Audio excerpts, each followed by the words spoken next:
You want answers? I think I'm entitled. You want answers? I want the truth! You can't handle the truth.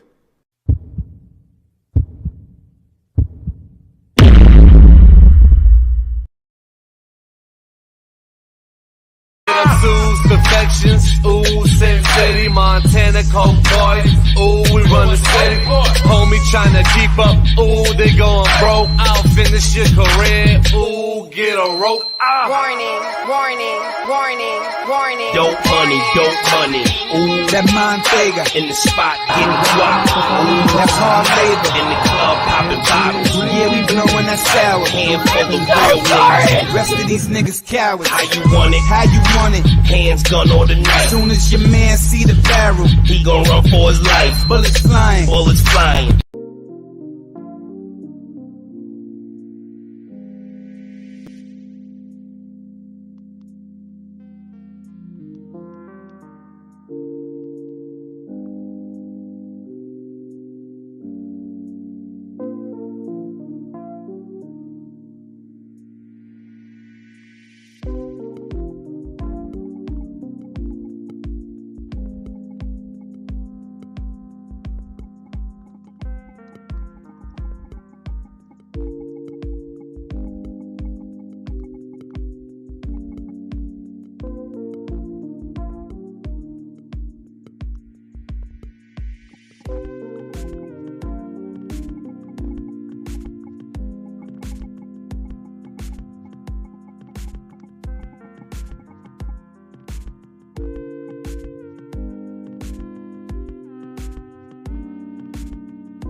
Good evening, All good right. evening, good evening. Hello, everyone. Hello. Everybody's running late today, apparently. So Billy, don't feel bad. Hold on. I'm gonna hit these boy with the intro one more time. You want answers? I think I'm entitled. You want answers? I want the truth! You can't handle the truth.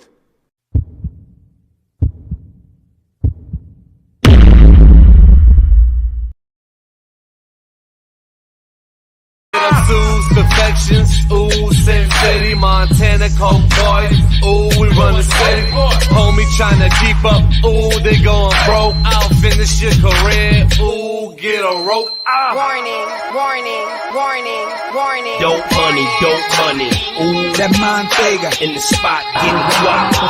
that's hard labor. In the club, popping bottles. Yeah, we blowing that sour. Handful of real niggas. Rest of these niggas cowards. How you want it? How you want it? Hands gun or the knife. Soon as your man see the barrel, He gon' run for his life. bullets flying. Bullets flying.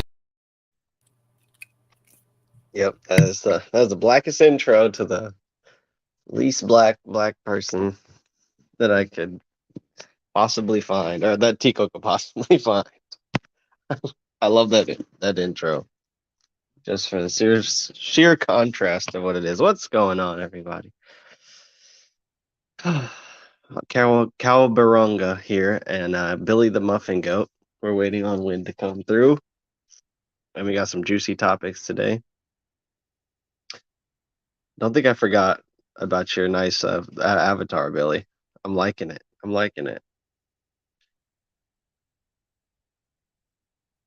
Check it out. Is that a skin tone change? It looks like you've been to the beach. Let that muffin hang out.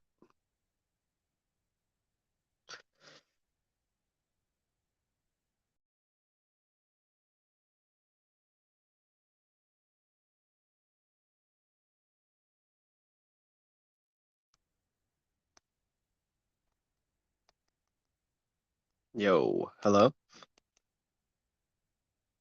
Oh yeah, sorry.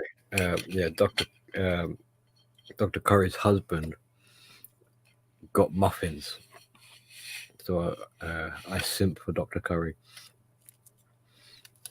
Who's Dr. Curry? So, Shannon Curry, the psychologist on Johnny Depp's team. Okay, nice. That's what I thought you were talking about. Yeah. My kind of lady. Yeah. That's funny. Like, even people. It's just kind of like a OJ. It's like the OJ trial of the '90s. It's like this is our OJ, I guess. Is Johnny Depp the woman's still alive? And instead of a big giant football player, it's like a tiny little actor guy that's like super talented. And Well, I've been enjoying the trial. I'm sure many people have. and like, I don't know if you like, there's a highlight that you like really like, please share, or like what's like the most interesting part about it for you? Is it the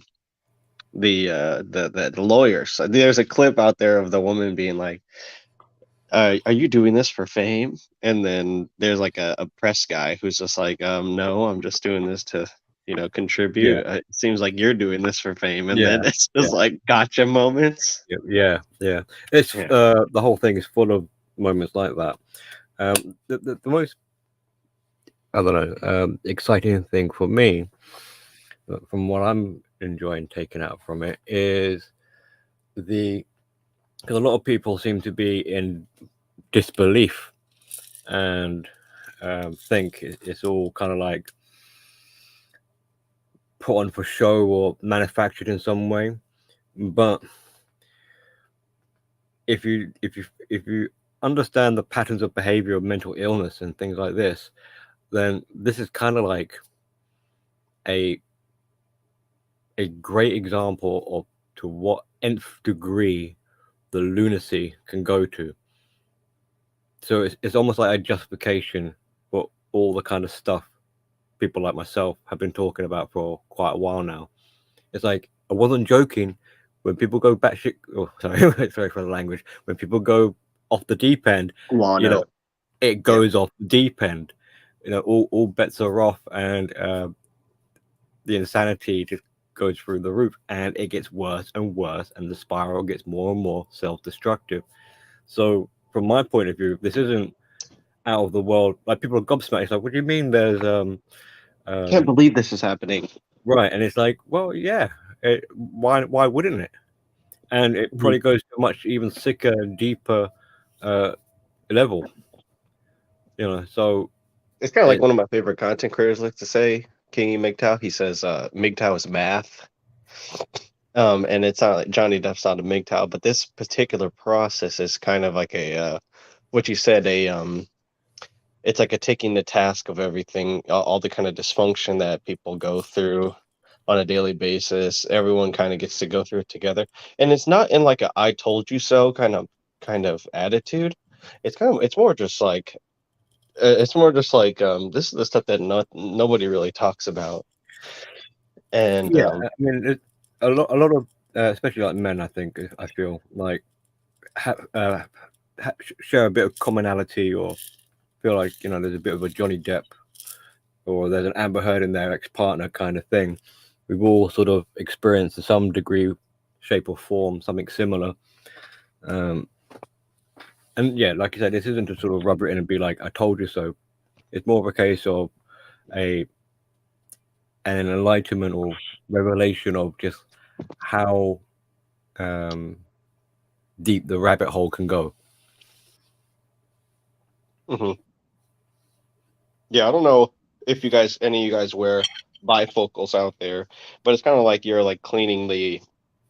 It's almost like refreshing the lens or cleaning the lens or turning on the windshield wipers, because over the course of doing content, if you're a content creator, absorbing content, if you're a content watcher, or just like being a liver of the quote unquote the red pill or the manosphere, if you're like an active participant, you're kind of like in an interesting position, because this is like the time where you could be that guy and start being like, this is why you're supposed to go big down, guys. This is why. And it's like 15 minutes of fame almost, in terms of like how you can tell some.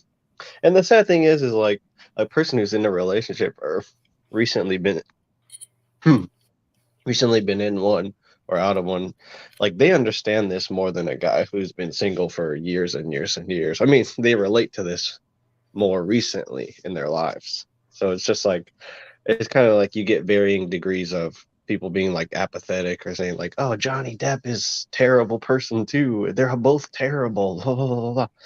And here's where you get like the truth coming out in most people, like the truth, their true feelings are coming out, like just the bitterness, the hatred, but also, the touchy, like you said, it's like a lot of people have one or both of these archetypes are like core to their so where they are in their life right now. So it's just like, also like Amber Heard, I know, has kind of like messed around with Elon Musk as well, which brings into like question just tons of different things. I have so many questions just about how people like kind of stand Well, behind this guy, like these men who James go after these Franco women. as well, and Jason Momoa. I mean, according to the research, she more than likely would have been trying it with anyone that she crosses paths with, because everyone that she crosses paths with is a potential fuel or supply. Now, it might not be a romantic sort of angle that she goes trying to hook them in. Not that she might appear to be romantically interested in James Franco and Jason Momoa and Elon Musk, but really it's just an opportunity to abuse and use someone, exploit them for their resources, or the doors that can be opened. So like seduction is the bait. But it's a revolving door. I mean, Yeah, she's so she never would here have to tried it stay probably anymore. with anyone and everyone to try and extract whatever she can from people. Maybe some might not be, you know, a celebrity. Maybe it might be just doing favors from, like getting freebies from someone at Yeah, work or most something likely. like that. Yeah, it seems weird because she's a successful actor, quote unquote actor person who can act in her own right, and then to see her kind of like not being independent, in fact the opposite, kind of like drifting from one supply to the other. You see this behavior more so in the type of men that women like to blame for the reason why they're feminists, the reason why the world is collapsing, but they're much better at managing their image. Like there's plenty of guys that are like Amber Heard.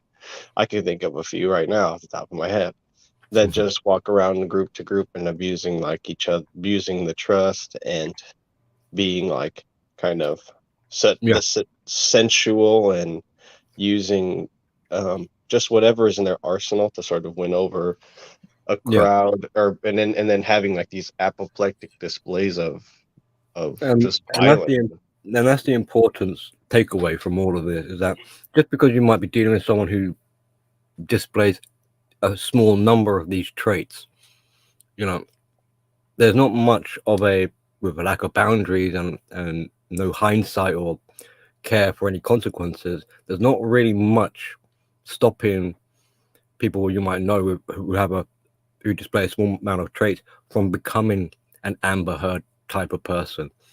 Where Amber Heard sort of, if you can say, excelled is because of the status and opportunities. She was more than just enabled. I think she was kind of like nurtured and just It takes a handful of people giving her a chance for her to grow into that, or I guess it's like an assembly line.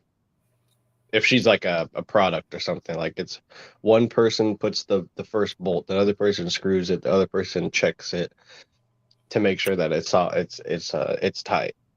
yeah. I mean, And then over time it kind of builds up, and she builds up into having this like monstrosity. ego. It's like who would go after a guy who can in a movie, crush a boulder with his trident or something like that.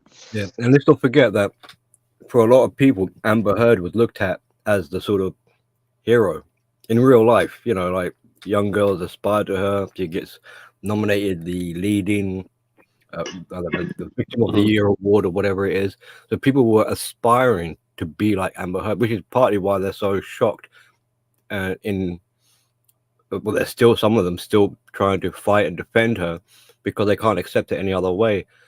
And that's the scary part where you've got wannabe sociopaths, you've got wannabe psychopaths who are looking at Amber Heard as the way to do it.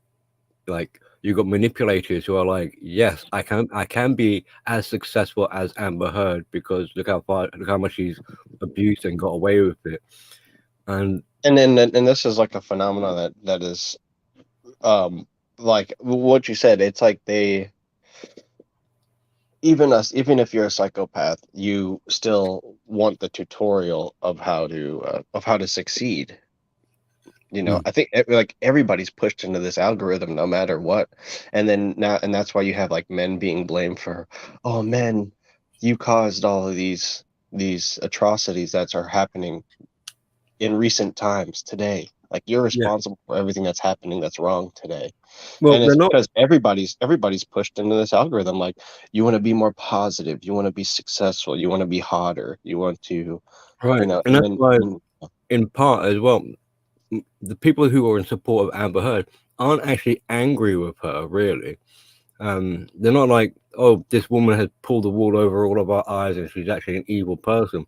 They're disappointed in her because she's let them down. They were hoping that she would succeed because if she can pave the way for abusive manipulation and all this sort of stuff, then that'll make it easier for them to do it. You know, like believe all women and hashtag me too. But I mean, and as a thing too, I think that this is actually going to become a good situation. Like, no matter what, if they're a wannabe psychopath, they will turn this into a good situation. I mean, the fact that she will lose the trial will show that men are still abusive and they can get away with whatever they want, because like it's all about the victim narrative at this point. Yeah. And that's how I don't understand. I mean, that's what kind of blows my mind, and why I make like I try to make my points in the basket, because it's just like, well, how can you? First off, it's like they don't want to they don't want to they always want to be chasing success, but they can't cope with having to fail, or what happens, how their failures look, or how being vulnerable looks. And they don't understand that how core, or how important that is when it comes to chasing after success. How can you be a success and chase after success? You're just going to get two successes. That's 200% of something that you probably didn't even work to earn. And that's like that's to me, that's like the the world that all like narcissistic psychopathic people get caught up in, is because they're trying to achieve this thing that they already believe that they are in their own head. And it's like it's mind-boggling, because you can either accept who you are, or you can chase after something. But they kind of already accept who they are, and they're still trying to prove something to somebody else, which is why you can never beat them in an That's right. argument. You can't beat them. So, I mean, so we need to sort of define what we call success, or like a good outcome from this. Now, if we have the expectation, well, forget the expectation of thinking that Amber Heard is going to get penalized and then have an epiphany and be like, oh, wow, I really was a messed up person. I'm so sorry, like genuinely sorry, and tries to repent for all of her sins. Forget that. She ain't going to do that. She's going to carry on with this victimhood, most likely. And her self-care, and I mean, she's already looking like, from her younger, like, hit the wall. Her appearance is bloated or whatever. She's looking horrible as she's the stress, and I don't know, stress eating or drinking. So you can expect her to carry on saying that she's a victim, she's been framed, Johnny's the abuser, this kind of stuff. And some people will carry on believing her as well. There's nothing to say that she's not really going to be prevented from having interviews or a career of sorts. I'm sure people will sign her up and give her the chance. I mean, if ever they need a crazy woman role to be played, they know who to go to. But In a way, like all of these, like Blue Jasmines, Philomenas, like all the Meryl Streep movies, all of the Whoopi Goldberg movies, even. I mean, any of like the older women casts, is like they all form like this enclave at the outside of the walls of Hollywood, like, and they just like sneak in and raid and get a couple of Golden Globes every once in a while. But other than that, they just remain like you said, like the witch's coven, lurking, like, well, just like we've got other lurking right examples. outside. We've got other examples in history of mentally ill people who have been busted. They've gone to jail, like with murder and like heavier charges, really. And we can look to see what happens to them following their sentence or whatever. And quite often they'll either start a new romance within the prison. Maybe if it's like a woman and she's in a female prison, then it'd be like a lesbian romance, and Amber Heard's already had lesbian history. Or maybe somehow like visitations or some sort of pen pal. Anyway, either way, they cling on, they latch onto a new relationship, and a new cycle of abuse starts over again. So it's not the end for Amber Heard. She's going to carry on being abusive all the way until she dies. So she's going to carry on the victimhood. And then you have people like survivor community people, or I guess more active, like, because there's a difference between somebody who Like, because I'll admit in a heartbeat, when I come in contact with people like this, I am like an antagonist to them. Some people are like a watcher or a person that just sits, kind of like lurks around, and because this is like juicy drama. And like you said, it's drama that never ends. And like people become these lol cows, or people become these living memes, or it's kind of a similar version to a disorder, even if they aren't, even if they had this different classification of in terms of like in real life, in real life psychological, like a psychological assessment, they like in terms of like the internet always reacts to these archetypes the same, and it's like they'll never die. It's kind of going along the lines of what you're saying. They'll never they are immortalized, and no matter what, there's still like entities that are going to work to try to keep this person Yeah. alive and keep them afloat.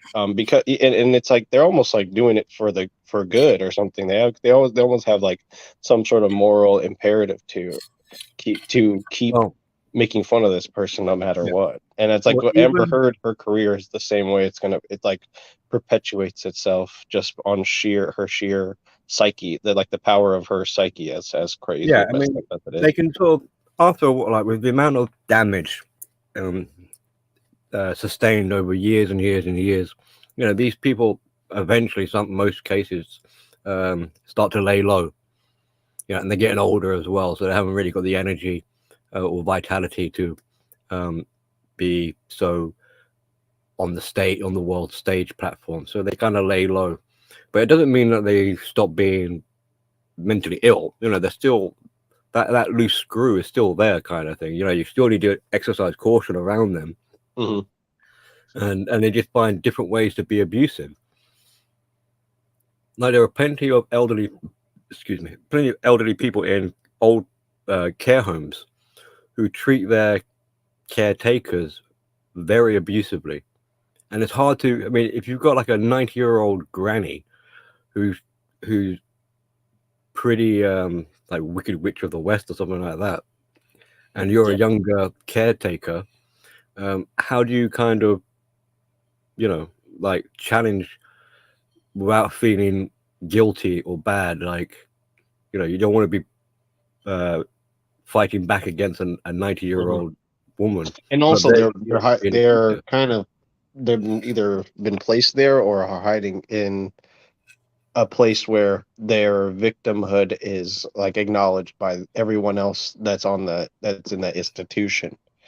Kind of like how in MGTOW we always make fun of the guys that say like happy wife, happy life. Because it's like when you say that, you allow this dementia woman to be a tyrant. And then on the opposite hand, you have just like complete radio silence, whereas like people will go off the grid, or they shut off all contact with their outside world and their friend group because their friend group probably got stolen from them or something like that, or and all these different scenarios where it's very easy to project and vent your frustration out on somebody who you view as like taking part in this individual when they're the person that creates the drama everywhere they go. It's not like because I have a I have a hard time like taking people seriously that want to just go and say this system is flawed and the system is messed up. We need to tear the system down when they're like supposedly like some sort of like conservative person. It's just maybe that's a new version of the way that people view the world, like that the yeah, people and feel this ties very deeply into mental illness, because on the one hand you have both sides calling each other hypocrites. That's obviously a breakdown of communication. It's not, you can't blame one side or the other for why this is happening. You both have to take responsibility. So and then so that's like a literal child's mindset. And then on the other hand, you have like all of the way that they like overcomplicate it with all these elements of adult life, or all these things where they take that mentality of thinking that things, focusing on the bad things that happen to them and making it and avoiding to fix themselves, avoiding to help themselves, avoiding to get any Yeah, sort of therapy or do any therapeutic activities. that's quite a heavy pill for a lot of people to swallow down, and it's worth like really driving that point home. So when you get people who are talking about, oh, just let everything collapse, let it all burn, look forward to a war because we don't care anymore. Yeah, Or the conflict is what's going to it'll resolve, like conflict will resolve the issues that we have at home yeah, almost. That's like what wipe the and slate it's clean. almost like, think about it as though like going to work and thinking that you can solve the problems that you have at your house, at your job. It's like this like duty focus. It's like a savior mentality. Like I'm going to right these wrongs in both worlds.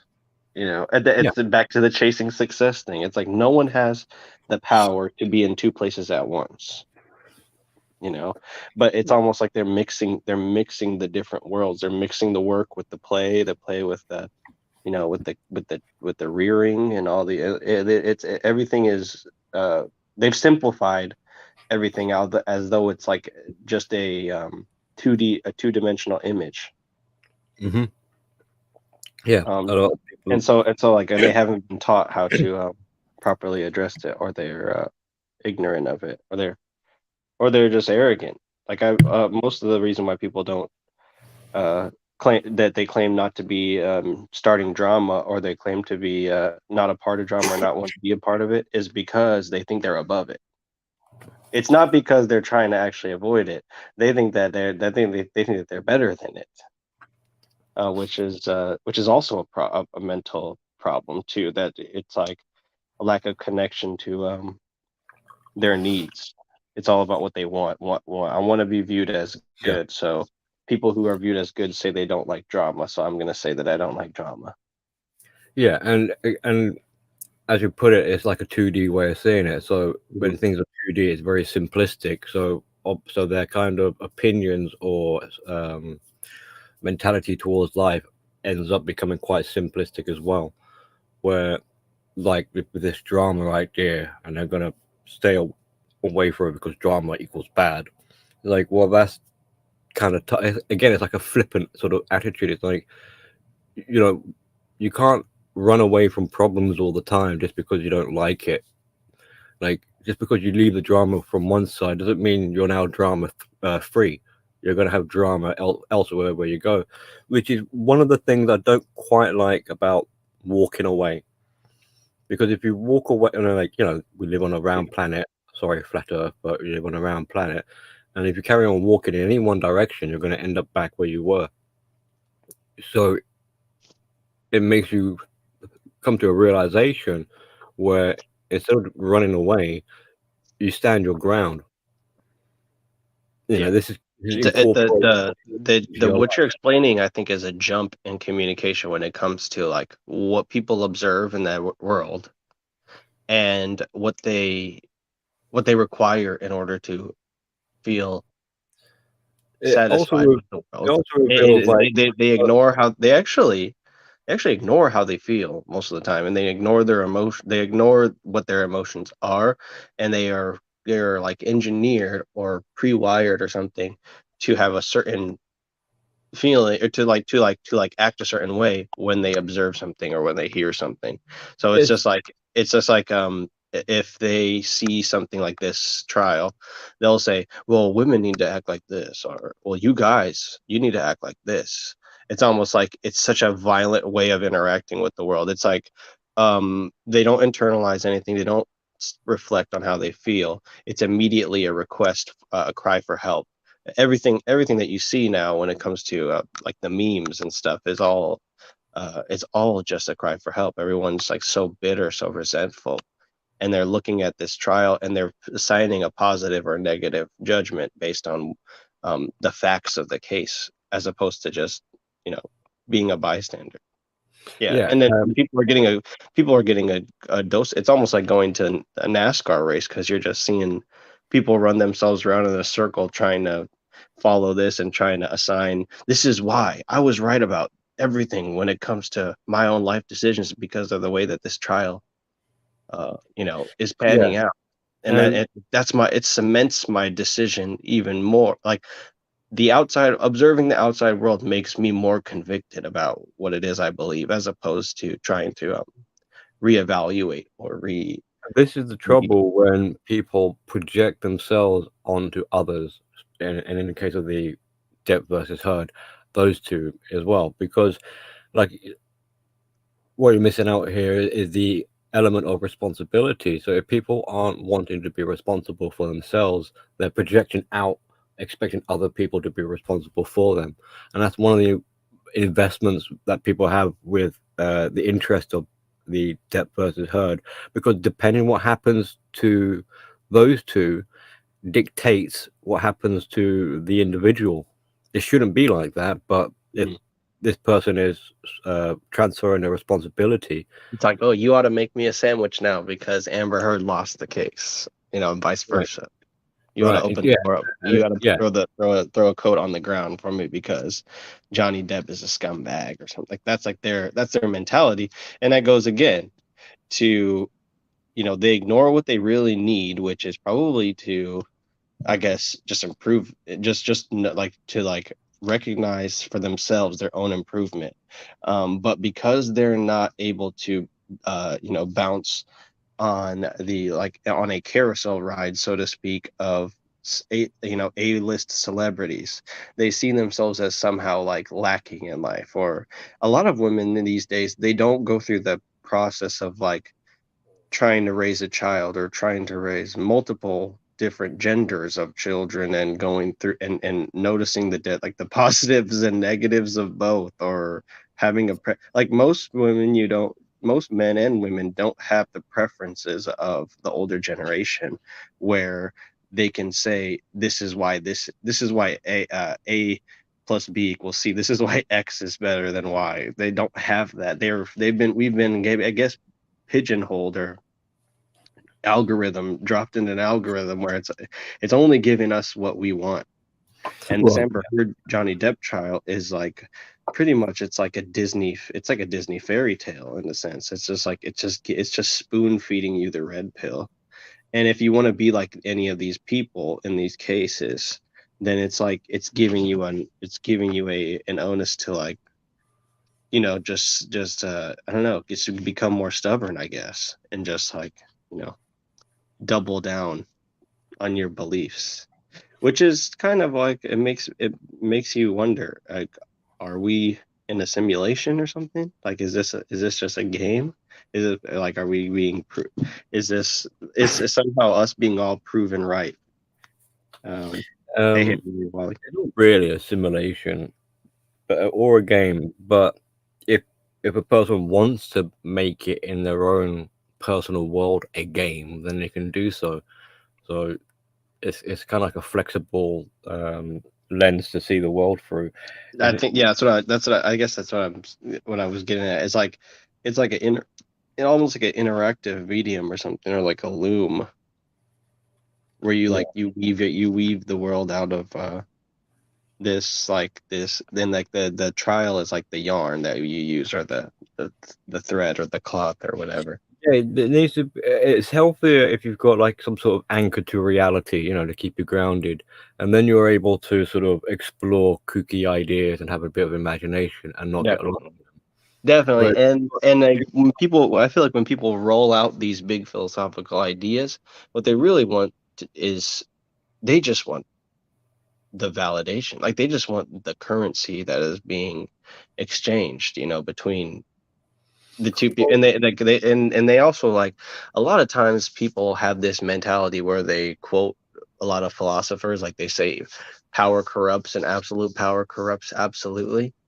But you never see them act like in accordance with what the philosophers that they're quoting. They're always trying to be like the arbiter of information. They're trying to like hold big philosophical ideas over people's heads and get them to like change up their ideas, behaviors, attitudes, feelings, their needs. They think they can give people what they need by talking about the red pill, which is like already what I just said is like people think they need this glass ceiling to be shattered, and they need to be more success. They need to like overcome this system to where, and then this is like, where are you gonna go? Okay, if you overcome the system, what's on top of it? Like what do you look out and see after you've climbed on top of the system, or the system has fallen and now you're standing in the rubble? It would traumatize you.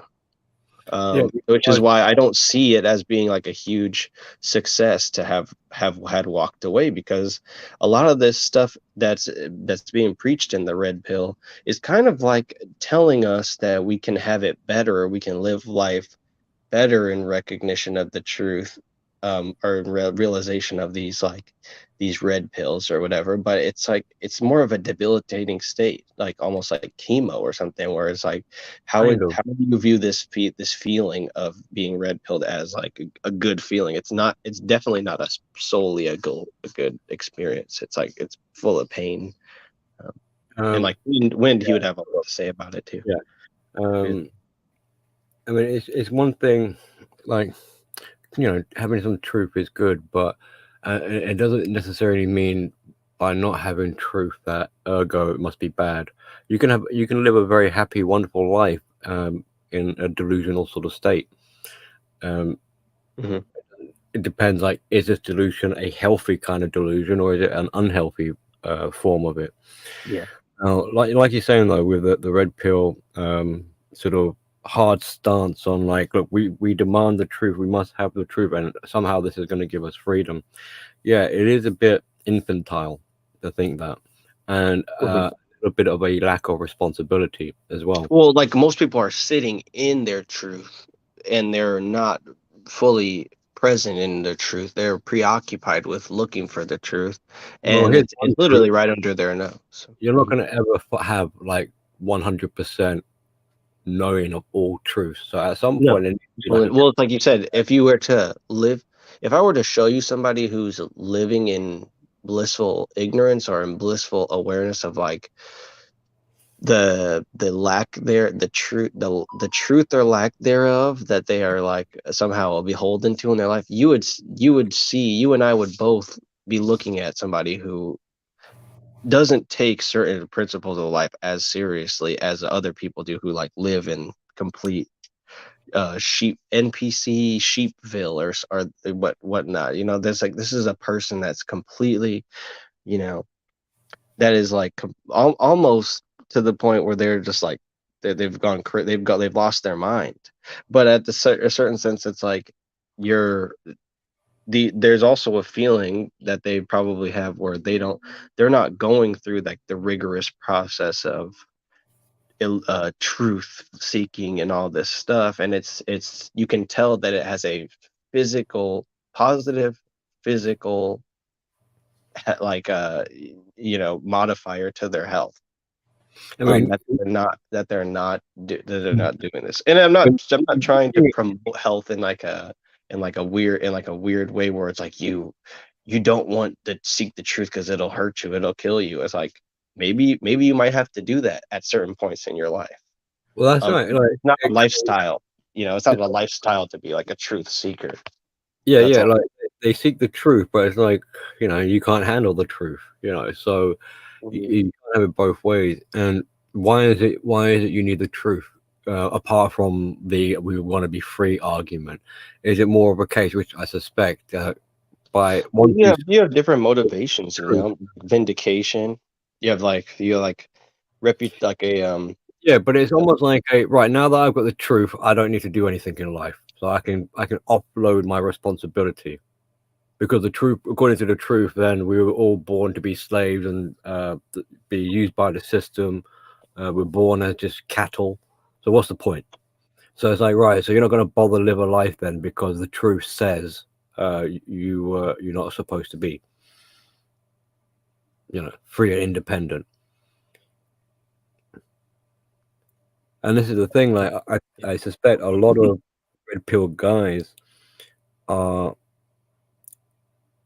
so like still externally dependent that in in not so obvious ways, they're trying to perpetuate this infantile mentality, this lack of wanting to sort of mature and grow up. Yeah. Because as one would naturally or in a healthy way could expect, is there would be that acceptance and progression. There wouldn't be this kind of going round and round talking about the truth and then talking about drama and then talking about women and then talking about and then back around and go again. Mhm. You know, so And then to be hypercritical, like that. where are they being pinned down? And this is the thing, they don't want to be pinned down. It's like, well, you need to be pinned down. If you want to have a sense of self, you want to be one with thyself and all this sort of stuff. Well, you need to sit down with yourself, you know, for a duration of time. But if you're not ever like planted, you haven't got that anchor to reality or grounded. Like, Well, because like when you're planted, you're used. You are a part of the male usury. right. You're being So taken advantage of when you're planted, when you're cohabitating, or when you're doing something where you right. actually And there's you this can fear work. of, and Yeah. there's a fear of, well, we don't want to be vulnerable anymore. Like, we're being used, we're being exploited. You can't trust anyone. So a lot of fear and a lot of like, I do not want to take the chance of being vulnerable. And that is going to stop you from actually growing. That will stop you in many ways. It's damaging. It's hugely damaging, because we look at mental disorders. It comes from a state of vulnerability, like a lot of it from being vulnerable, like the vulnerable narcissist. And there are these guys harping on about narcissists, and lo and behold, they're acting like one without even, well, maybe they realize, but maybe they don't.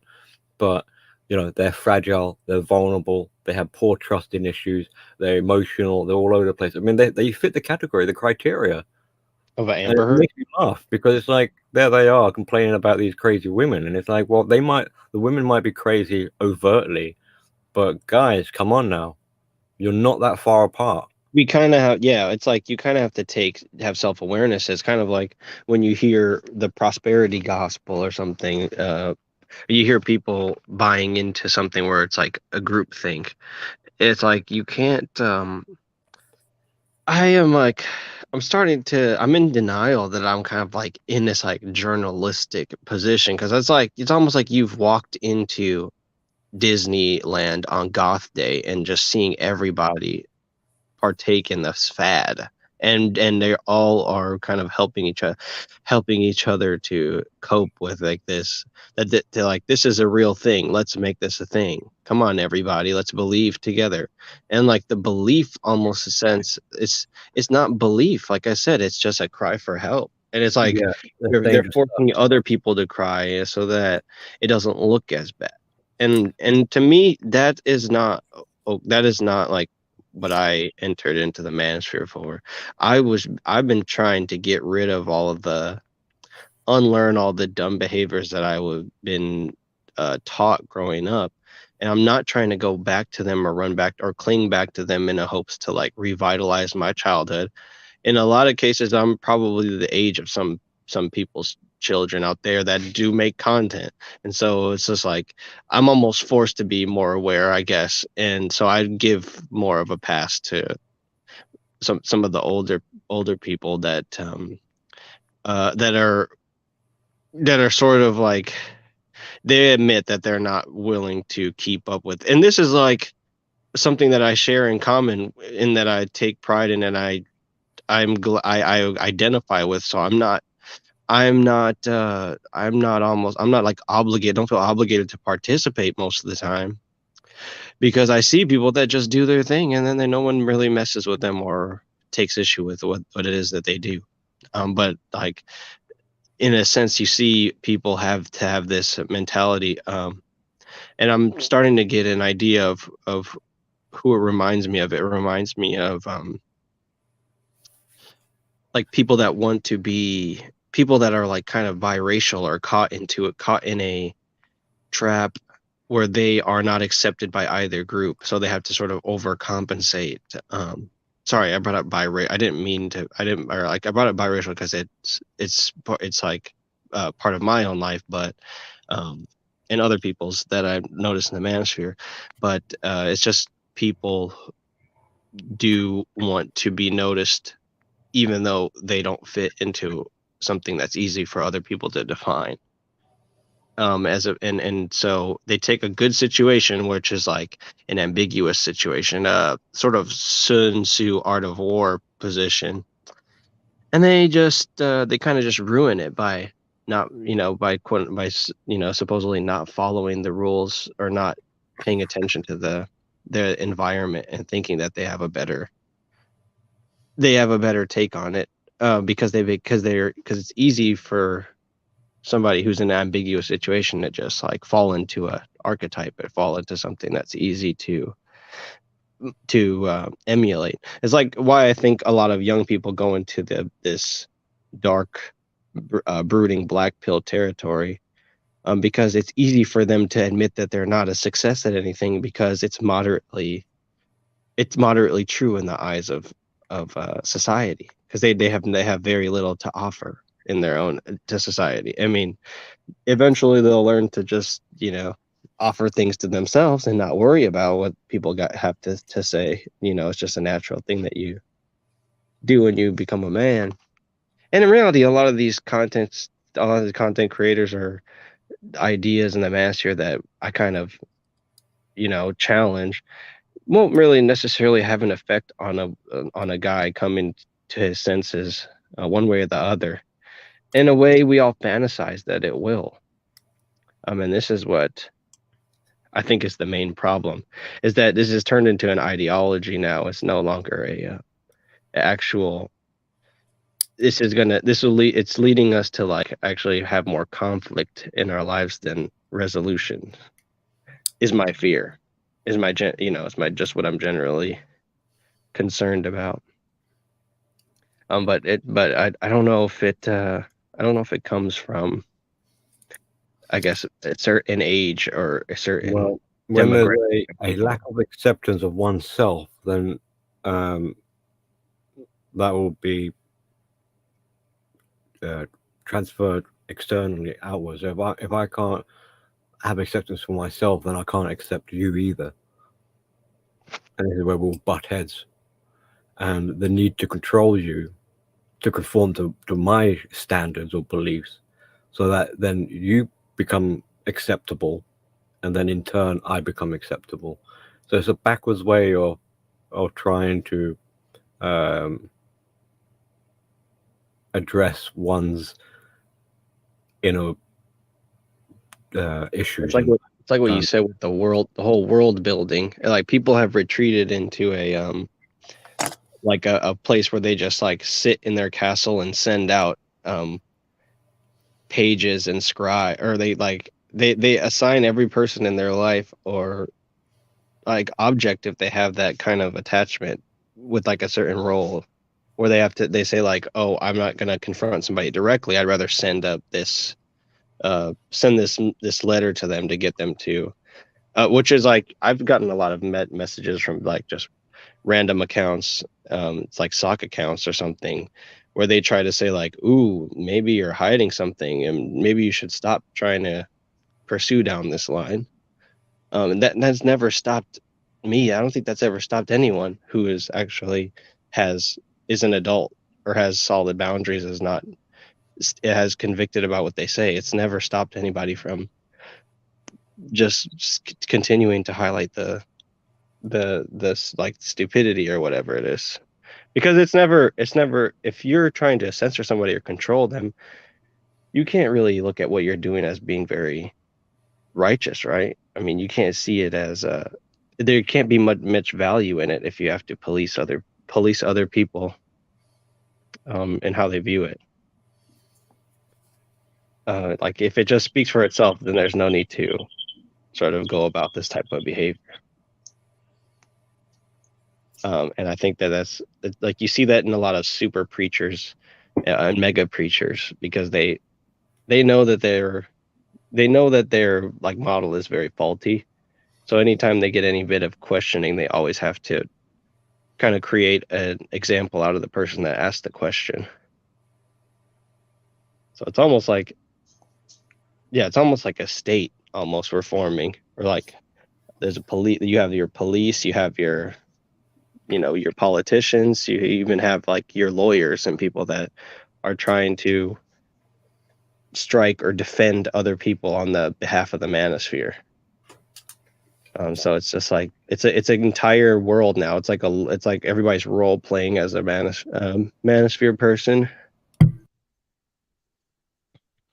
So it's kind of just like what is there to be like? Yeah, okay, I'm the bringer of truth in this world, but as soon as you step out of it, you're just a normal person.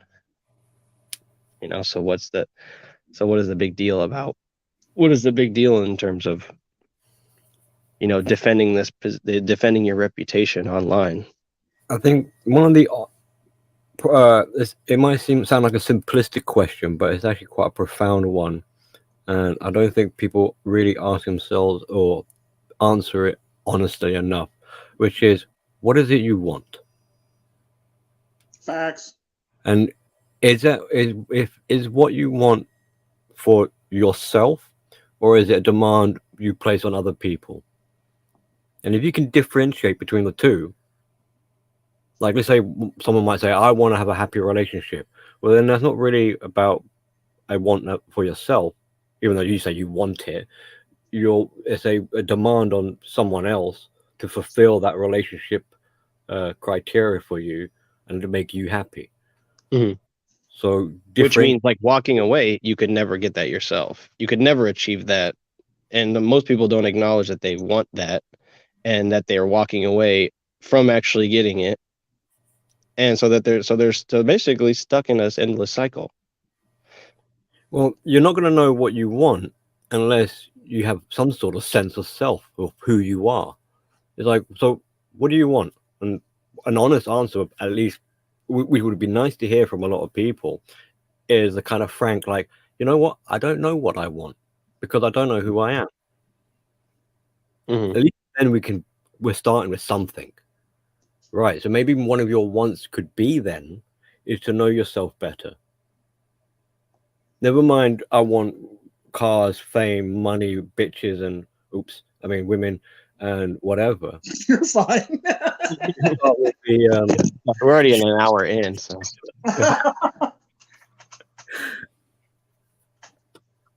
Yeah, somebody uploaded the Amber Heard video, so the B word that would have gotten triggered by this, they already clicked off. But what Billy says, I actually agree 100%. You got to figure out who you are as a human being. There's a lot of people on the manosphere that don't even know who they are as human beings. They're still searching who they are as human beings. Now, and that's fine if you're still growing as a human being. If you're still growing as a human being, but you're going to preach content and you're still growing as a human being trying to figure yourself out, that's perfectly fine. But if you're not growing as a human being, you're trying to preach content, but you're not growing, that's a problem. Yeah. There's always talk about growth. Yeah. Yeah. And this is the thing, like a lot of people seem to believe that by hopping onto others, like spouting out pearls, what they believe to be pearls of wisdom, they can, in a roundabout way, find out who they are. Because people who know who they are can control others seemingly by just dropping red pills onto them. It's a warped view of how it works. Like they think that you guys have to do this, and if so that's their talking point. Cool. Now, what is it that you're doing about yourself? You know, your situation. How is it you're helping yourself? That's more inspiring to other people than them seeing you order people around like little minions. How are they helping themselves? And they'll be saying that, well, I'm helping myself because I'm so noble and virtuous. I try and help other people. So you're generating a sense of self through other people. And no, the same sense of self that's where you got a question at. Now, or is this actual a sense of self of yourself, or is this a sense of self of you trying to recreate yourself and or a sense of a new, what the heck they call it, ultra ego? Mm-hmm. Or is it a sense of self of who you actually are as a human being? This is why people always have to defend who they are, their online persona, basically, because a lot of people aren't who they say they are in real life. Because I guess another reason why would be that change is not gradual. It's like 1 minute they're this way, the next minute they're defending why they're not that way anymore completely. It's not even just that though. It's more so the fact that a lot of people get on here and act a certain way and perceive themselves a certain way, but they're not that way in real life.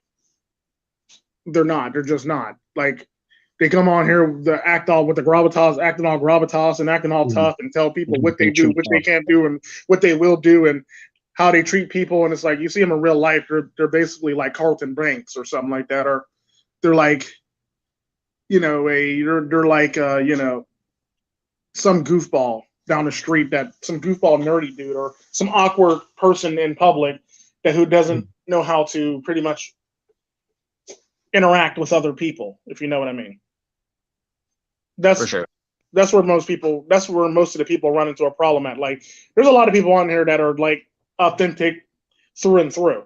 And there's some people on here that if you meet them in real life, you look at them and you look at their online personality, you look at them, you look at their online personality, you're just confused. Like, well, and it's almost sort of a sense that like these people are trying to take their life and put it into all these different little pieces, and then they pick which pieces they want to turn into a YouTube personality. Well, it's not even just that though. You also got to take consideration too. A lot of people try to reinvent themselves or try to become a better human being here, or like I said, they basically use it as a stepping stone for an alter ego, which is sad. I mean that's fine if that makes you feel good about yourself, but I'm going to be me no matter what. I'm going to be me in church. I'm going to be me in front of my parents. I'm going to be me in front of my grandma. I'm going to be me at work. I'm going to be me no matter what across the board. If you don't like it, that's just too damn bad. Yeah. You see that a lot. You get people who are like, I told you that this is what I was going to do, and I fulfilled it. And then you never see the reaction of anybody else. So it's just them. Well, the part about that, you never actually see them actually fulfilling it either. Yeah. Technically. They say they did, but it's like, did you really? Well, it's like, this is where the whole entire receipts thing comes into play, because there's a lot of people out there that do this dumb stuff, and this is where the whole entire receipts, bro. That's where that thing came from. That's where that chant literally came from. They're sick of seeing people always saying they're gonna do something, and there's no evidence of it. There's no backing of it. There's none of this stuff, sadly, and it's like, that's literally where the whole entire receipts bro thing comes from in the manosphere. Totally.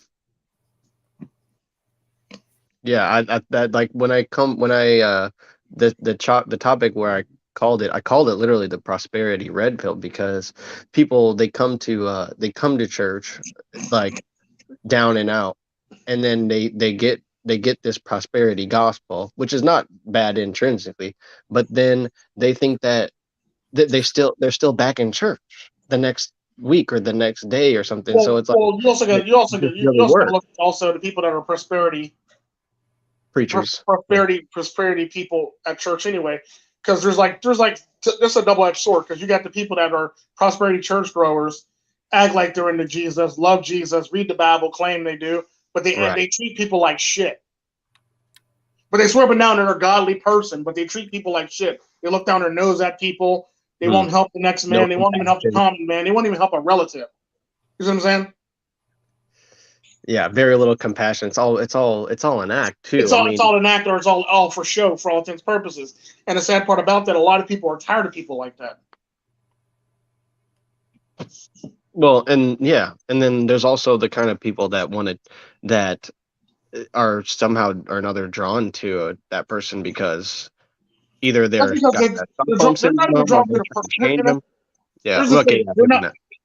drawn to the person, they're drawn to the character. Is the best way to put it. The alter ego. Yeah, the character. Because the sad part about that, you can remake your character so many different ways and so many different ones. The sad part about that, it all comes down to the character of that person. And the sad part about that, if you ever notice, the people who try to reinvent themselves or make themselves not themselves, and they try to become more PC and user friendly, they're not really being themselves anymore. Right. a lot of them like reinvent themselves to the point where it's like you don't even recognize them anymore. It's like one minute they were just chilling with you, and the next minute they're like they don't have the time of day for you basically now. Shot Like, through. Yeah. Yeah.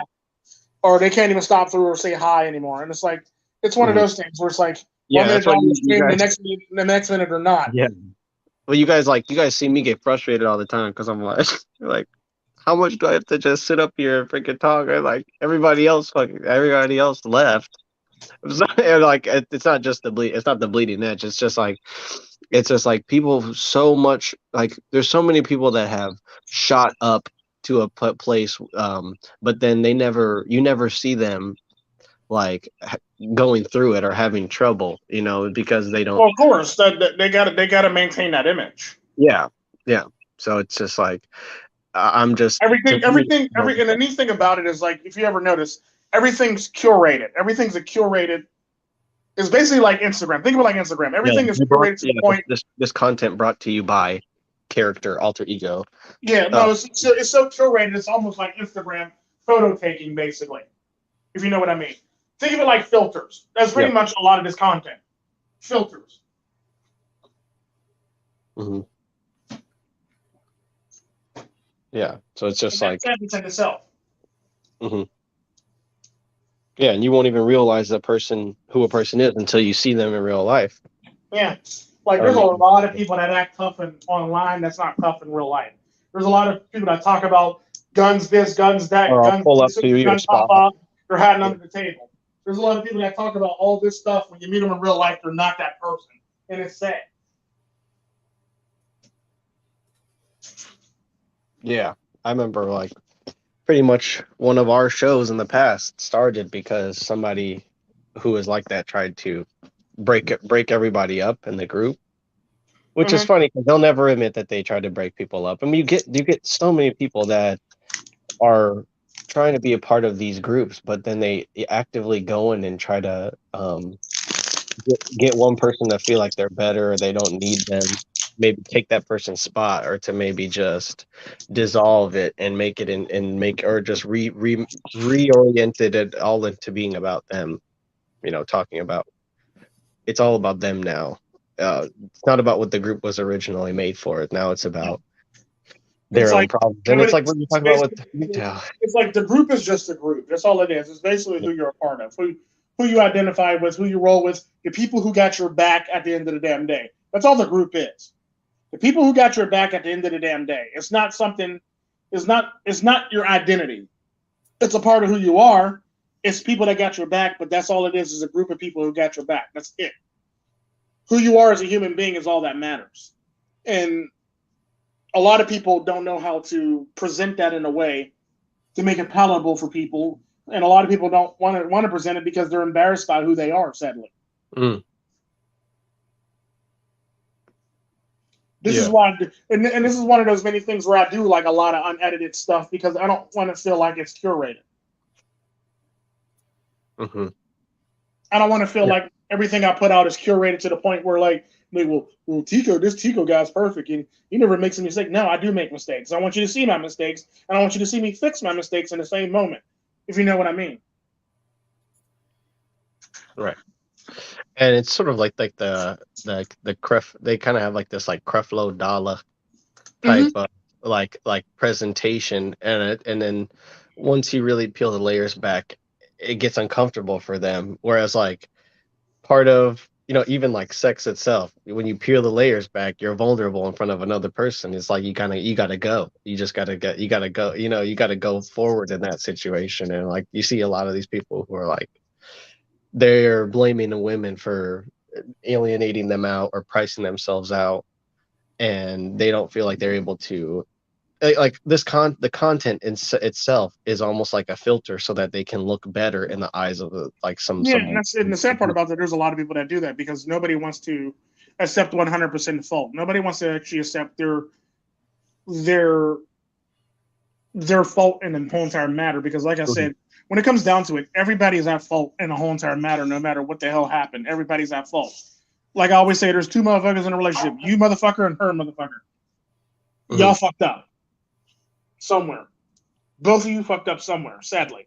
And the faster you can figure that out and admit that, the better off you'll be in life, sadly, because there's no such thing as a one-sided you messed up. Everybody's messed up. Everybody has fault in this whole entire I've thing. never heard anybody else admit that it was their fault that something happened in a live stream that they weren't even a part of, you know, and they took I never heard anybody take ownership for something. Like when it comes to the drama, it's always, if a person doesn't look good, it's on that person, even though everybody. Well, no, when a person, and like, it's the sad part about that is like, if a person doesn't look good, they typically blame other people on the live stream instead of blaming themselves, trying to better themselves. If a person doesn't look good, they blame everybody else. Yeah, everybody else around them, because it's easier to blame everybody else around you.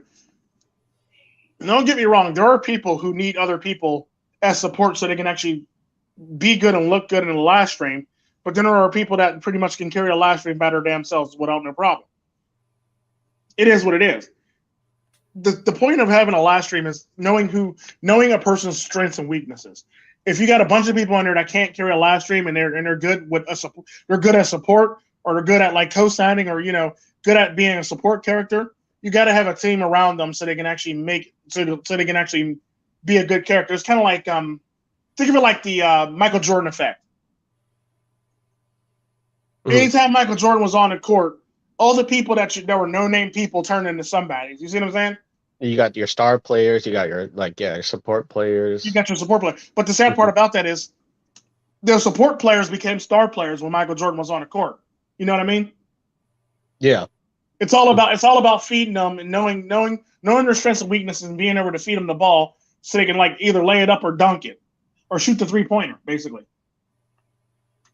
That's all it is. And the sad part about that is not enough people actually pay attention to that type of stuff to actually know. Mm-hmm.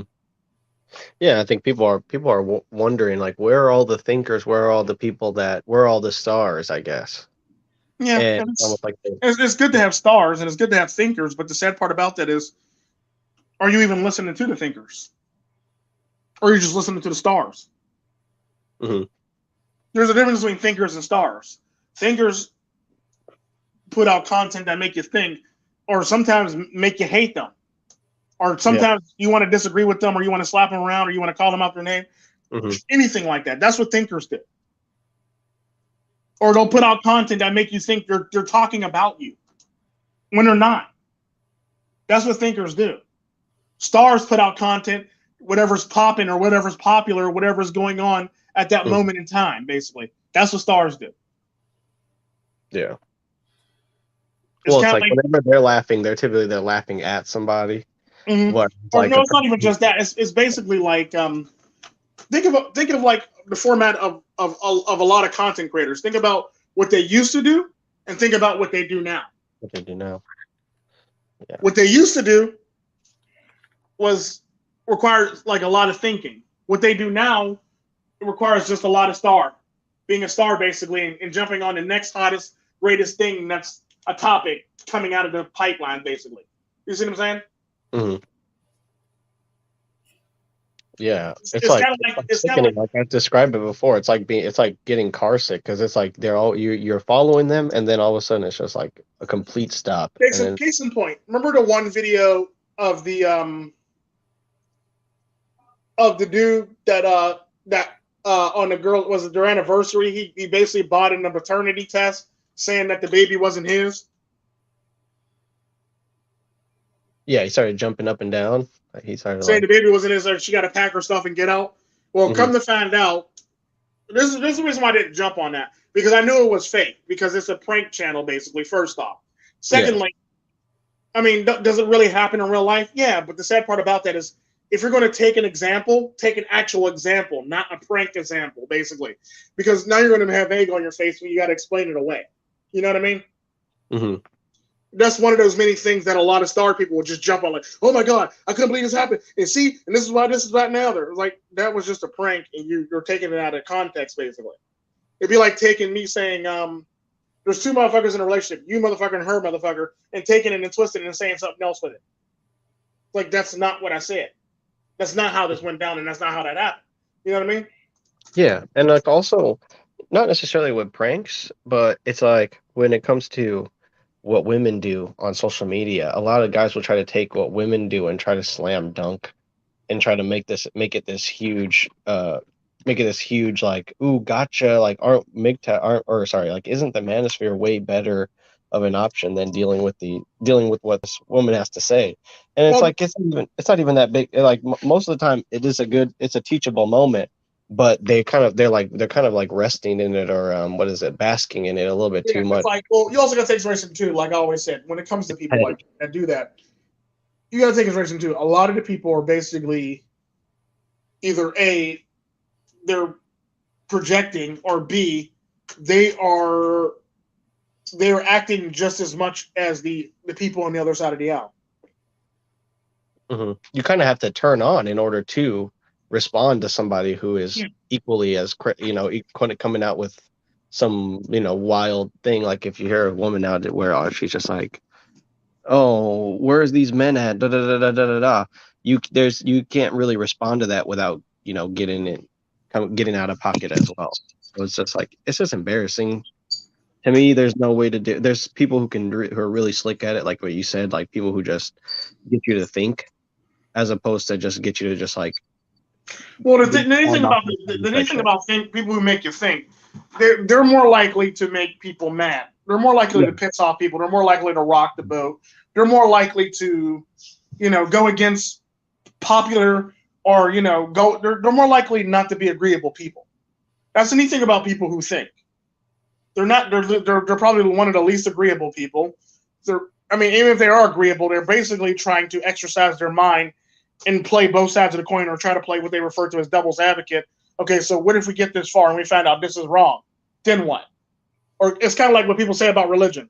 What if we find out at the end that our religion was false or fake or something like that? Then what? Yeah. Mm-hmm. Well, you can naturally. That's typically what thinkers do. They basically go against the pop. They go against the whole entire flow, and they basically rock the boat every now and again and make a video that rocks the boat, or they make a video that makes people mad or angry, or that questions your beliefs or everybody else's beliefs, if you know what I mean. Other people pretty much make videos to make everybody feel good, if you know what I mean. You okay with her dog? You ain't kill yourself. Okay, good. Yeah. I'm dealing with some Penske truck issues over here, so into a non-beeping area. But yeah, that was kind of like a real smooth transition on that first topic, because that was like kind of what people expect to get out of anything nowadays is some sort of belief that's going to make them feel good, as opposed to a belief that's going to make them understand like more. you basically, at the end of the day, you just want to be a better human being. You don't want to feel good. Yeah. You can feel good, but you basically just want to be a better overall human being. You just don't want to just plain feel good, because feel good moments come and go. Being a better human being is a continuous thing. You always will feel good about being a better person every day, or at any given moment. Yeah. Like, I can think of good moments. Case in point, I'm pretty sure Billy can actually agree with this. Every day we wake up, we realize that we're not the greatest parents, and we try our best to be the greatest parents. And we learn from all the shit that we fucked up that day. Oh, hell yeah. So when we wake up the next day, we either get rid of something, add something, or do something differently. And when it goes great, or when your child is happy, you're happy, if you know what I mean.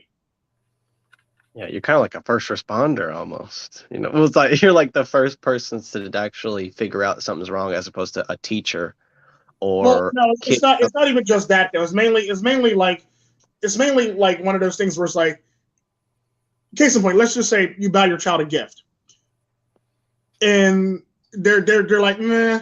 When you give them the gift, it's like, okay, they kind of liked it, but they didn't really like it, but they kind of liked it, but it kind of hit, but it kind of really didn't hit. Then you feel bad as a parent, if you know what I mean. Billy can pretty much understand this as a parent. Then you get them a gift, they look at it, and they throw it back in the bag, and it's like, okay, I fucked up. I just dropped the ball on this one. I got to do better next time. I got to come with some better stuff. And let's just say one time you give them a gift and they're excited, they're ecstatic, they're like all over the daggone place. They're like running around like fools, just running through the house like that crazy kid. Oh my God, I got it! Oh my God, yeah, you know. And you feel great as a parent when that happens, if you know what I mean. You know what I mean? No, I can testify to that, man. Yeah. Told you. You see what I'm saying? So it's all about getting things right at that point, and that's the best way I could describe it. As from an adult from a parenting standpoint, it's like you got the meh, you got the, oh my God, you're the greatest! Oh my God, greatest parent ever! You know, they're just streaking through the house like they're on fire or something like that. It's like, slow down. You're about to put a hole in the floor. Like, slow down. Like, you know, and it's the greatest feeling when you actually get something right like that. Ironically, what's up? What's up, Eugene? It's the greatest feeling in the world when you get something like that right, and it makes you feel good as a human being, and it makes you feel good as a parent. It makes you feel like you hit the spot, and you got to keep on doing it, basically. That's why this has the affect, like that's why this leaves a bad taste in my mouth when I watch content, is because I only get to know how I feel about it, and I don't really get to see anybody else's reaction to it, because I don't, in my mind, how everybody views like a thought chop video is the last reaction, like what you said, like burning a hole through the floor, running around like, oh my God, this content creator's the best, this is the greatest thing ever, he just thought chopped this girl. It's like, well, what do you think to yourself? Okay, what about all the 149,777 and 33.33 people that did the same thought chop? Yeah. Yeah. So it's just like, if it can be replicated as many different times, it's like I don't have the energy to celebrate that ferociously every single time. Like what you said, you can feel good, but if you're not improving year over year or whatever, what is your perspective on Kevin Samuels worshippers? This is essentially what Tico was saying. Like, if you reinvent yourself, you're gonna have people that only know the person that is reinvented in. So you're gonna know that whenever you stream. So like if you have 50K people watching, there's gonna, like, I don't know, Kevin Samuels and all these people, they've always had this attitude, like where they have not private, but members only chats and stuff. It's like, who do you consider not to be a member that's watching you? And like, do you trust them, or is this just a constant paranoiac thing that you're like that there's like these trolls that knew who you were before you reinvented yourself? So it's just like the people who are worshiping him or whatever, like you see the tattoos now, people get like Saint Samuels on their arm or something. People that are worshiping them, they're the kid that's like super excited, right? I mean, it's like if Kevin Samuels was looking down on them right now, he'd be like, wow, like I made such a huge impact because these guys worship me. But really, I just focus on the guy's life. Like, the guy had to make these huge streams and make all these social media posts and put all these like guards up in order to cement the fact that he actually changed everything about himself. He didn't even change everything about himself. That's wrong. I lied, because here's a neat thing about the Kevin Samuel worshippers. The sad part about that is there's a lot of times when I've noticed when I make content, it's the same it hits the same way, and it's basically the same thing, but I'm a bit more brash and rude about it, and well, like I've always been. And the sad part about it is, like, it's basically the same damn content that he's making, the same damn content that Coach Greg Adams is making, but he's trying to be more PC about it, if you know what I mean. I don't ever see, like, do you ever see like black women like coming to you and telling you, because you didn't it still well, here's a neat thing about here's a neat thing about the Tico Trend, the Tico Trend brand. I am who I am in person, as I am in real life, as I am online. So people typically either keep their distance from me, or they don't fuck with me, or they'll tell me, oh well, I like your one video there, you know, this, that, and the other. They typically like try to keep distance for all intents and purposes. That's pretty much how it is. Like, even when I worked at the hospital, people watch my videos, but they never were brave enough to come to my face and say anything to my face, if you know what I mean. Because I am that person in real life, ironically. And I don't care if it's at the hospital. I don't care if it's on a job. I don't care if it's on a loading dock. I don't care if it's in church. I don't care if it's in school. I don't care if it's in court. I don't care if it's in I don't care where it is. I'm always the same person across the board. And I'm typically one of them people. It's kind of like, remember the old Eddie Griffin special where he's talking about there's those people that's just a whole lot of leaving alone? That's pretty much me. So in real life, nobody ever really comes to my face and tells me anything bad or tells me anything about my content. They're more likely to be keyboard warriors about my content, if you know what I mean. Yeah. Because it's very hard to approach somebody that's authentic through and through. That's my thing with Kevin Samuels. Like, if people who worship him don't see that he had fake people all around him coming up to him trying to tell him that he was wrong or something, it's like you can't say that that guy set his life up for success or to be stress free, because basically by trying to say that, like, you black man, you can do anything that you want to do in this way and not be really, and try to make them all feel good. You got people who are so bitter, so resentful of like the true honest to goodness feeling that he made other people feel, that they got to somehow come down on him or criticize him for it, and not in a way where they actually care. Like, they're just upset and they just observed that he was wearing a suit and had glasses on and spoke softly and calmly. And then they try to, they like say, oh, this is, if you can't be a man, if you can't be this kind of man, then we shouldn't have to treat you this kind of way. So it's like, how exactly did he help people out? Think of it like this. Helped out the whole. Here's the thing. Here's the best way to think about the whole entire Kevin Samuels thing. Think of it like this. He's basically me in a suit looking nice. Like, think about that for a second. He's basically me dressed up in a suit, wearing glasses, and basically cufflinks, and drinking basically what I normally drink on a regular basis at the bar. Like some type of fancy scotch or something like that, or some type of, he's basically me in a suit, basically. Unapologetic, doesn't apologize, controls a room, stuff like that. Yeah, well, Eugene said they're like NPCs. I wouldn't even say they're like NPCs. I mean, they're like protagonists. Like, they're going in, they're breaking your pots and pans. Like, you're an NPC. No one can play you in life.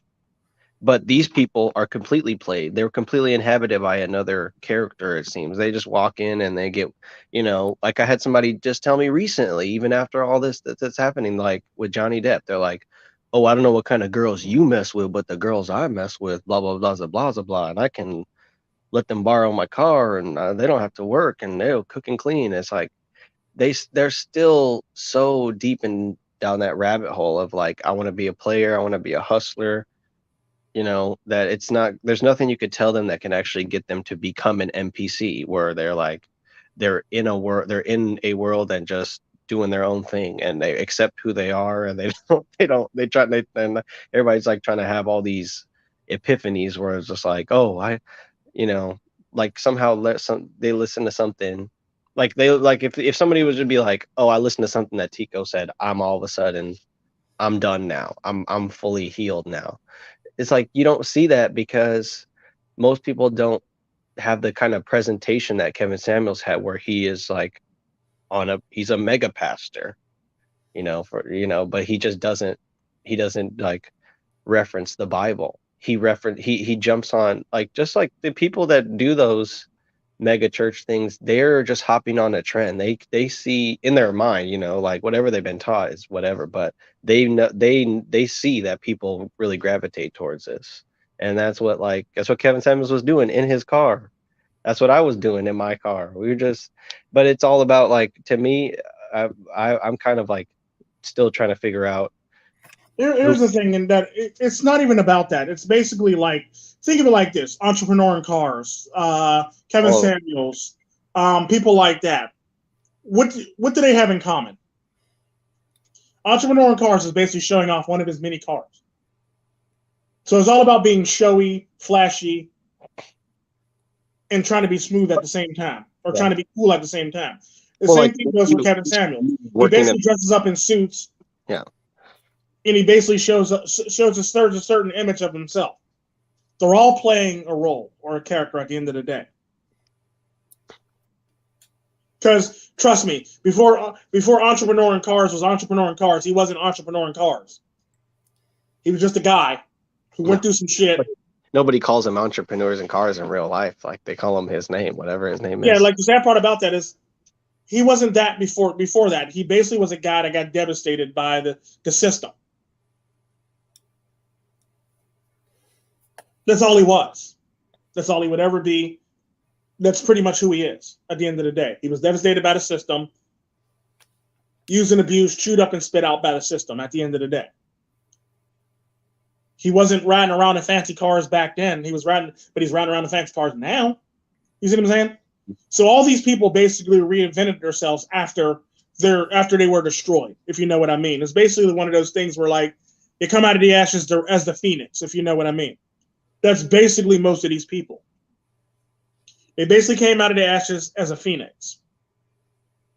And they live in such opulence or such poshness or such overabundance of, if you know what I mean. Mm-hmm. Because they're basically trying to, basically one of two things is either happening. And I'm gonna approach this from a psychological standpoint. They're basically trying to make up for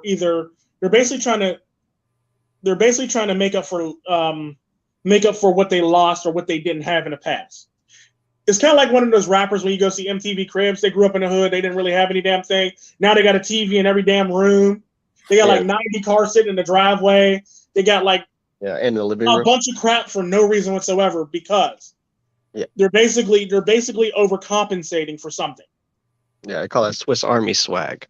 Like they got some. Like, why do you like? Case in point, why do you need a TV in a two-seater car? Yeah. Why do you need a TV and a headrest of a two-seater car? Mm-hmm. That's the best way to put it. You're in a two-seater car and you got a headrest in the seats.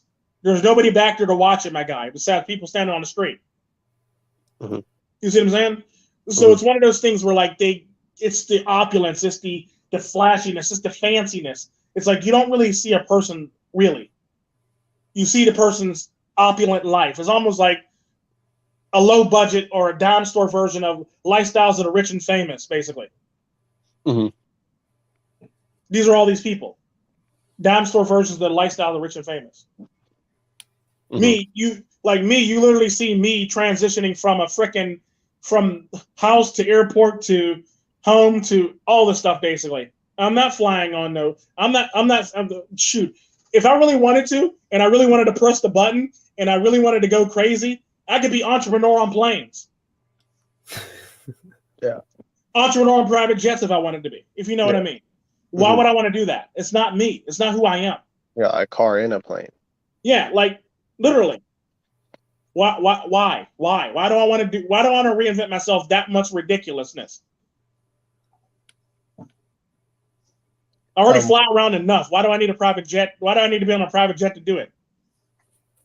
If you know what I mean. And the sad part about it is like this is pretty much what you're seeing right now. Mm-hmm. A lot of these people you're seeing is basically like all showy, all flash. And the sad part about that is, like I said, it's basically like, Tinder or Instagram. It's basically that portion of the manosphere is basically Tinder or Instagram. Yeah, it's flash. Not. Look where I'm at. Look what I'm doing. Look what I'm posting. Look what I'm drinking. Like we all know I drink Johnny Walker Blue or Johnny Walker King George. But do I have it in the stream all the time? No, I don't. I might, when I do a live stream and I have my face up, you might see me drinking it once every blue moon. Some streams you can actually see the bottle sitting in the back, if you know what I mean. So it's like I am who I am. I'm not going to pretend to be somebody else. I'm not going to be an opulent version of me because I'm not an opulent person. Like I said, I once broke up with a girl because she bought me fancy things. Why would I want to be an opulent person? Mhm. Well, like you try to, a lot of people try to figure out what happened to Kevin Samuels, and it's just like, how do you not see this person's progression and not expect that something like this is going to happen to him? You know, it's like they live life like on a high. You know, so if they were ever to crash, they're gonna go way down, or you can't be riding that high and not be hiding something. You know, Oh and no, like because at that showing, point, everybody got skeletons in their closet. At that point, yeah. when you're riding that high, you got skeletons in your closet. Case in point, I hate to bring his name up because I don't really have a problem with him, but Tommy Sotomayor. A lot of people hate him so much that they go and try to dig up like things in his past or things that he got going on in his life just to try to, make him look bad. Like there was an incident where somebody dug up the fact that he's not paying child support and he's not taking care of a child or something along the lines of that was like something ridiculous because they disliked him that much and they disliked his views that much. You see what I'm saying? So it's almost like a cancel culture type thing on him. Sad, but it happens. Mm-hmm. People do that on a regular basis. So, like I don't really see him like reinventing himself the way that like some other people did. Yeah, and the sad part about that is he's basically like me, unapologetic, and he's basically very honest and he's very rash. Can he get ridiculous with it sometimes? Hell yeah, he can. But that's his views. That's his opinions on that group of people or a certain group of people or what he's talking about. That's his opinions on it.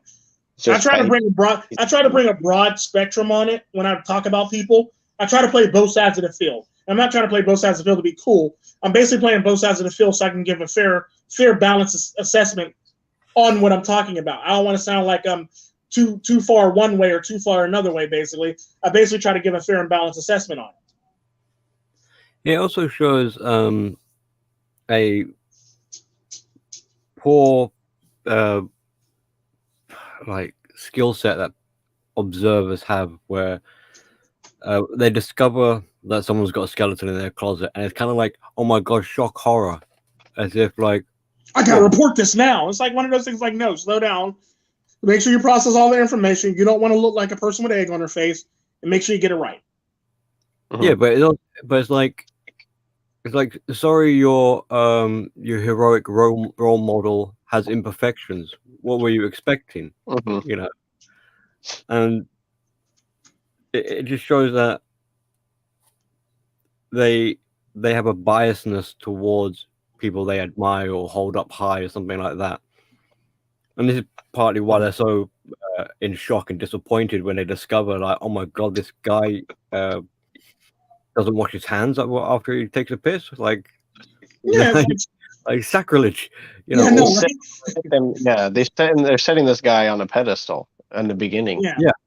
It's like I've never been on a pedestal, and I don't want to be on a pedestal. I don't want to be pedestalized. I am who I am, and I'm not going to change it no matter what. It don't matter if I have 1 million people watching me or 3 people watching me. I'm going to be the same exact person across the board. I'm always going to put out the same shit. I mean, don't get me wrong. Lately, I've been not putting out content because I've been kind of busy doing the mercenary thing, but I typically put out content on a regular basis, and it's basically going to be the same content. It's never going to be like some amazing, Star Wars next level graphics, graphicsy, featurey, ridiculously matrixy crap. No, it's not going to be none of that stuff. It's just going to be me putting out content, basically. Oh man, I was like really looking forward to the dubstep intros. Yeah, okay, right.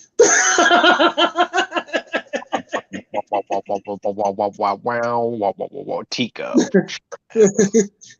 Yeah, I'm never going to do no John Woo crap, spin around, have the doves flying in the door, have the gunmen walk in right behind the doves. Yeah, no, that's not, no. Well, one thing, like I noticed like in the school before me when it came to the red pill, it's like I could see why a lot of you guys duck the camera, because you have these like these pausers or whatever, and it's kind of like it's created a whole new reaction like way of reacting to people, like people who just want to like pause the screen and look at the surroundings and figure out where you live, or look at a blemish on your face or something. You know, it's like a private thing. It's like a guilty pleasure almost, but they've almost turned it into content, like where they just try to like seek out your imperfections, and like, God forbid you be saying something that they don't like, because at that point it's all about. Because it's all war now. It's like wartime stuff. But the sad part about that is, at the end of the day, when it comes down to it, I typically try to film in the same area all the time, and I try to keep it consistent. That way, either you do know where I'm at, or you don't know where I'm at, or it's basically always going to be consistent. There's always going to be, most times there's just going to be the Costa Rican flag behind me, or other times there's just going to be a wall setting with the windows or something like that, or it's just going to be me chilling or something like that. But I try to keep it pretty consistent, and I never really change it. And I do show my face, but I don't show as often because I've been busy lately. But it's one of those things where it's like, it's all about just staying consistent as a human being and being who you are and being proud of who you are and taking the initiative to love yourself at the end of the day. It's kind of like what I say at the end of videos. You basically just want to be your biggest supporter, basically. And you want to back yourself, you want to love yourself, and you want to, have confidence within yourself. If you don't have that, then you're basically going to go and try to find a character to fit you so you can actually have that. That's basically that fake it till you make it mentality. I mean, don't get me wrong, it's good if you want to do it. But the sad part about that is, when you want to go back to being authentic, you've already played this character so much, you can't go back to being yourself anymore, sadly. It's like the He-Man complex. Jared from Subway trying to fit it back into his pants after he lost all that weight.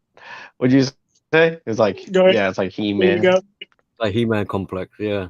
No one likes Prince Adam. Not anymore. Well, did they ever really like him, though?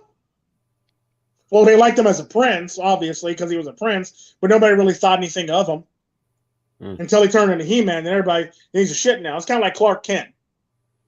When he's Clark Kent, he's just Clark Kent. Everybody overlooks him. People call him a dweeb. People call him out his name. People disrespect him.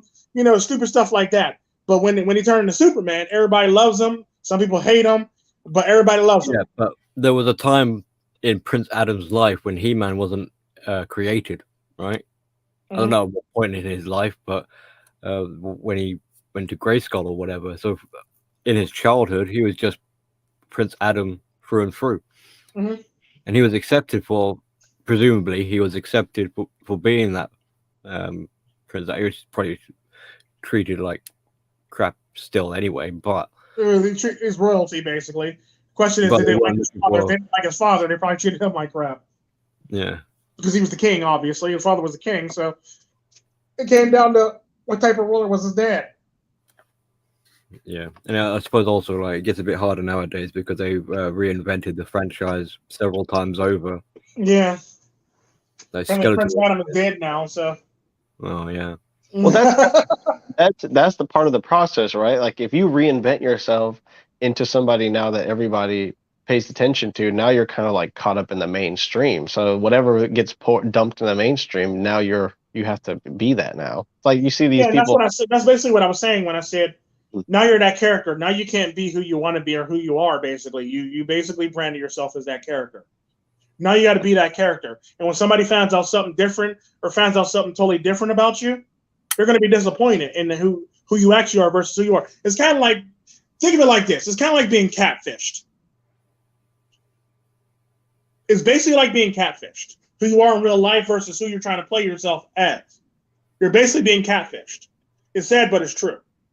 So when you meet people and you see these people, it's kind of like why they say you never want to meet the people you admire in real life because you might be disappointed. That's typically true. Why would you want to be disappointed by somebody that you had these high expectations for, all these great feelings for, and somebody that's your idol, basically, and then you meet the person, it's like, really? I mean, don't get me wrong, some people will look past it and are blinded by the fact that the person's an idol, but there's a lot of quirks about your idol that you're not going to like, or you're going to see in a different light or make you view your idol in a different way. That's life. Mm-hmm. Like, case in point, when I talk about all these people who are like, because people are going to start probably, oh, well, Tika was talking about this. No, I wasn't talking about certain people. There's a fundamental difference between Hammerhand and Coach Greg Adams. I really up on the past. Yeah. Don't get me wrong. Hammerhand is popular and he's popping and he's the shit. But Hammerhand basically is that guy next door, for all intents and purposes, the best way to put it. Like, he's basically like me. Basically films in his house or a little bit of his studio, and he basically does things and he basically does it to his liking. He doesn't try to put out all this stuff and show off this whole mansion and invited into his have the sand in the background and all this extra stuff from driving down this long ass driveway. He don't do all that. He basically is who he is. Basically, he's himself through and through. That's the fundamental difference between him and him. Like, I can actually rap with Hammerhand more than I can actually rap with Coach Greg Adams. For that very reason, because Hammerhand got who he is in the background. If you ever looked at any of his live streams, he got either comic books or action figures or models in the background, basically. Not models as in like, sexy model. I'm talking about like, model kits, basically. Ooh, what? Yeah, like he got some model kits in the background. That's who he is. You can actually identify with who he is, sadly. I mean, not sadly, but you can actually identify who he is. The sad part about it is what you can't do is you can't identify with Coach Greg Adams at all. Like, because you're like, don't get me wrong. I got horses. I rode horses and I got horses, but I don't identify with that lifestyle. I mean, there's a running joke that I own a private jet. I wish I did, but I don't. There's actually something a bit more disconcerting with Coach Greg Adams, because he's filming in what seems to be his like living room space. Mm-hmm. But he's had to sort of like outfit it to be part of his brand. Mm-hmm. So you can see how this kind of caricature has imposed. If you think about the average guy too, his living room is not his main space. It's like he's kicked out of his living room almost. So it's like, I'm in the place or his living room is just his living room. Like, case in point, most of the videos I've ever filmed with me in it are done in the office or a room. Yeah. That's pretty much all it really is. Mm-hmm. So any video you see of me will be done in an office or a room. That's all it is. It depends on where I'm at. Let it be Colombia, let it be America, let it be Mexico, let it be Costa Rica, let it be Albania, let it be India, Canada, anywhere basically. It's all filmed in Jamaica. It's all filmed in a room that's actually set up just for me doing it. Doing the podcast or the live streams, ironically. That's all it is.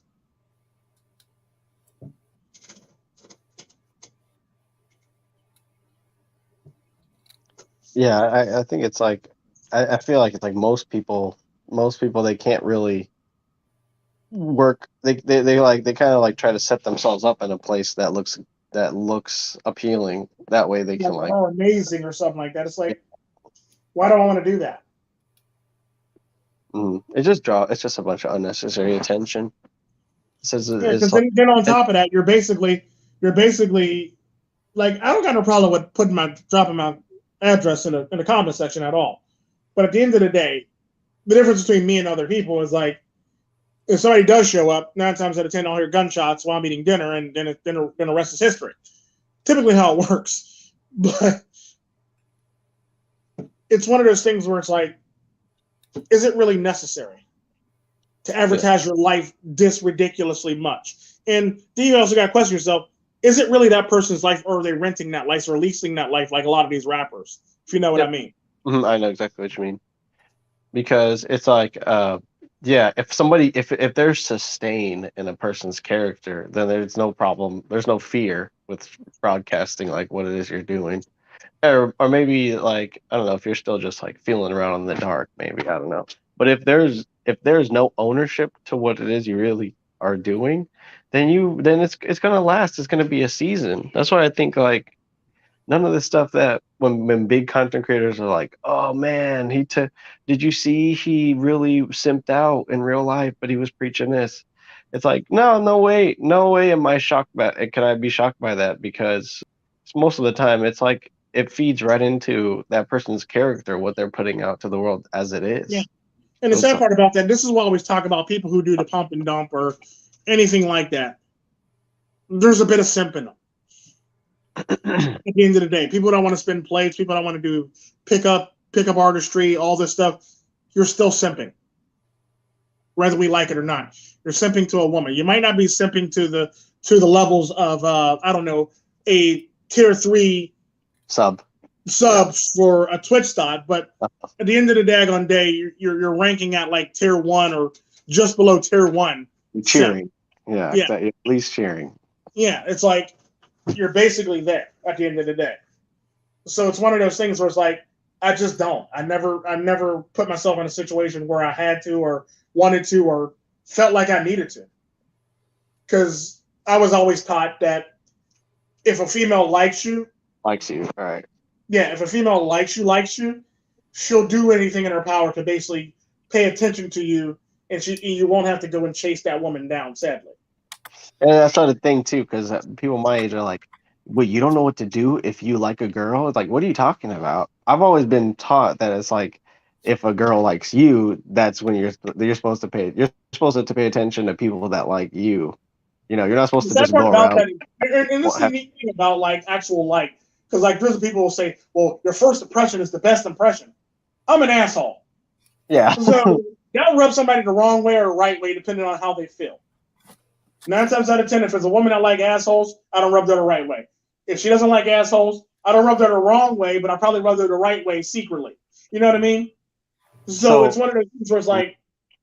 So basically, you have these guys who they reinvented themselves into an asshole, but now they're looking out from the eyes of an asshole as a simp still. Yeah. So there's that part about that. It's like I don't. Like, case in point, like all the stuff that I say in my videos, I pretty much do it in real life. And the sad part about that, there's a lot of people say, that ain't right, Tico. You should at least help the person or something like that. Or that ain't right, Tico. You should have been nicer. Or that ain't right, Tico. You don't went too damn far. Like, yeah, I understand that, but I am who I am. Like, so. One time I was like, out on a date, and I called Tico in the middle of the date. That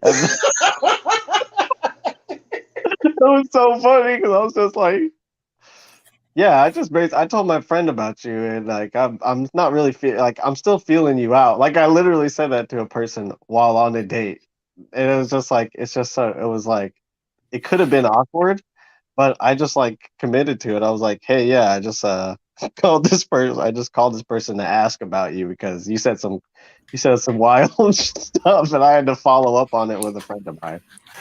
Like, I said some wild stuff.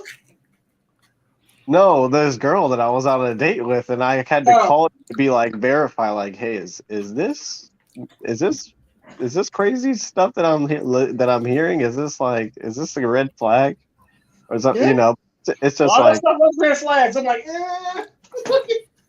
It sounded so suspect. I literally I was like, hold on one moment. And I just real quick. I just dialed my friend like right in front of her face. What you talking about? Who wants to be a millionaire? I had to phone a friend. It's kind of like both people do that, right? Like if like a girl goes into the restroom and she calls her friend, and then it's all. The sad part about that, women do that on a regular basis, whether you like it or not. Women basically go to the group or the collective to basically get a great opinion on what they think of you, not what she thinks of you, what we think of you, what they think of you. If you know what I mean. This is typically where she makes a decision if she wants to continue or let you go, based on the group collective. What's up, Rifle? What's up? I made it after all. Yeah. It's preoccupied, you know what I'm saying? Like I thought you were. Yeah. But we were just talking about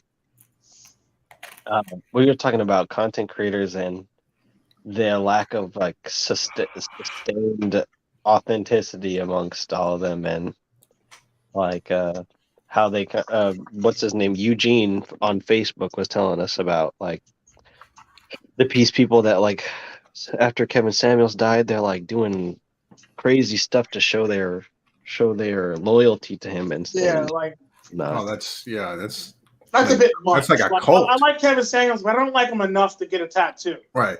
I never like anybody enough to do any damn thing for. Hell, I didn't get a tattoo of my own damn children, so no. Yeah, I mean Like that's more of like a cult like, than... get a cheer, dude, and you're like, nah, I'm not gonna donate anything. Like, like I don't even have tattoos of my children on me, basically. So I'm not getting a tattoo of anybody else on me, sadly. Like, because I remember my daughter's like, don't you ever want a tattoo, like a vine or something, and you have our names in it? I go, no, I love you enough. I don't love y'all that much, but I love you enough. I told my children, like, I love you enough. I love you kind that. of the thing, anyways. Always has been that you just never get someone's name tattooed on you. Yeah, I mean, it's don't get me wrong, it is your children, so that's different. Yeah, but it's never really been my cup of tea to put my children on me. You also got that one goofball that tattooed Kim Kardashian's face on his body somewhere. God. Yeah. Yeah, I love my children, but I've had my children on me enough when I had to raise them and put them over my shoulder and burp them and have them throw up on me and stuff like that. They're on me enough. I still remember, so I don't need them tattooed on me.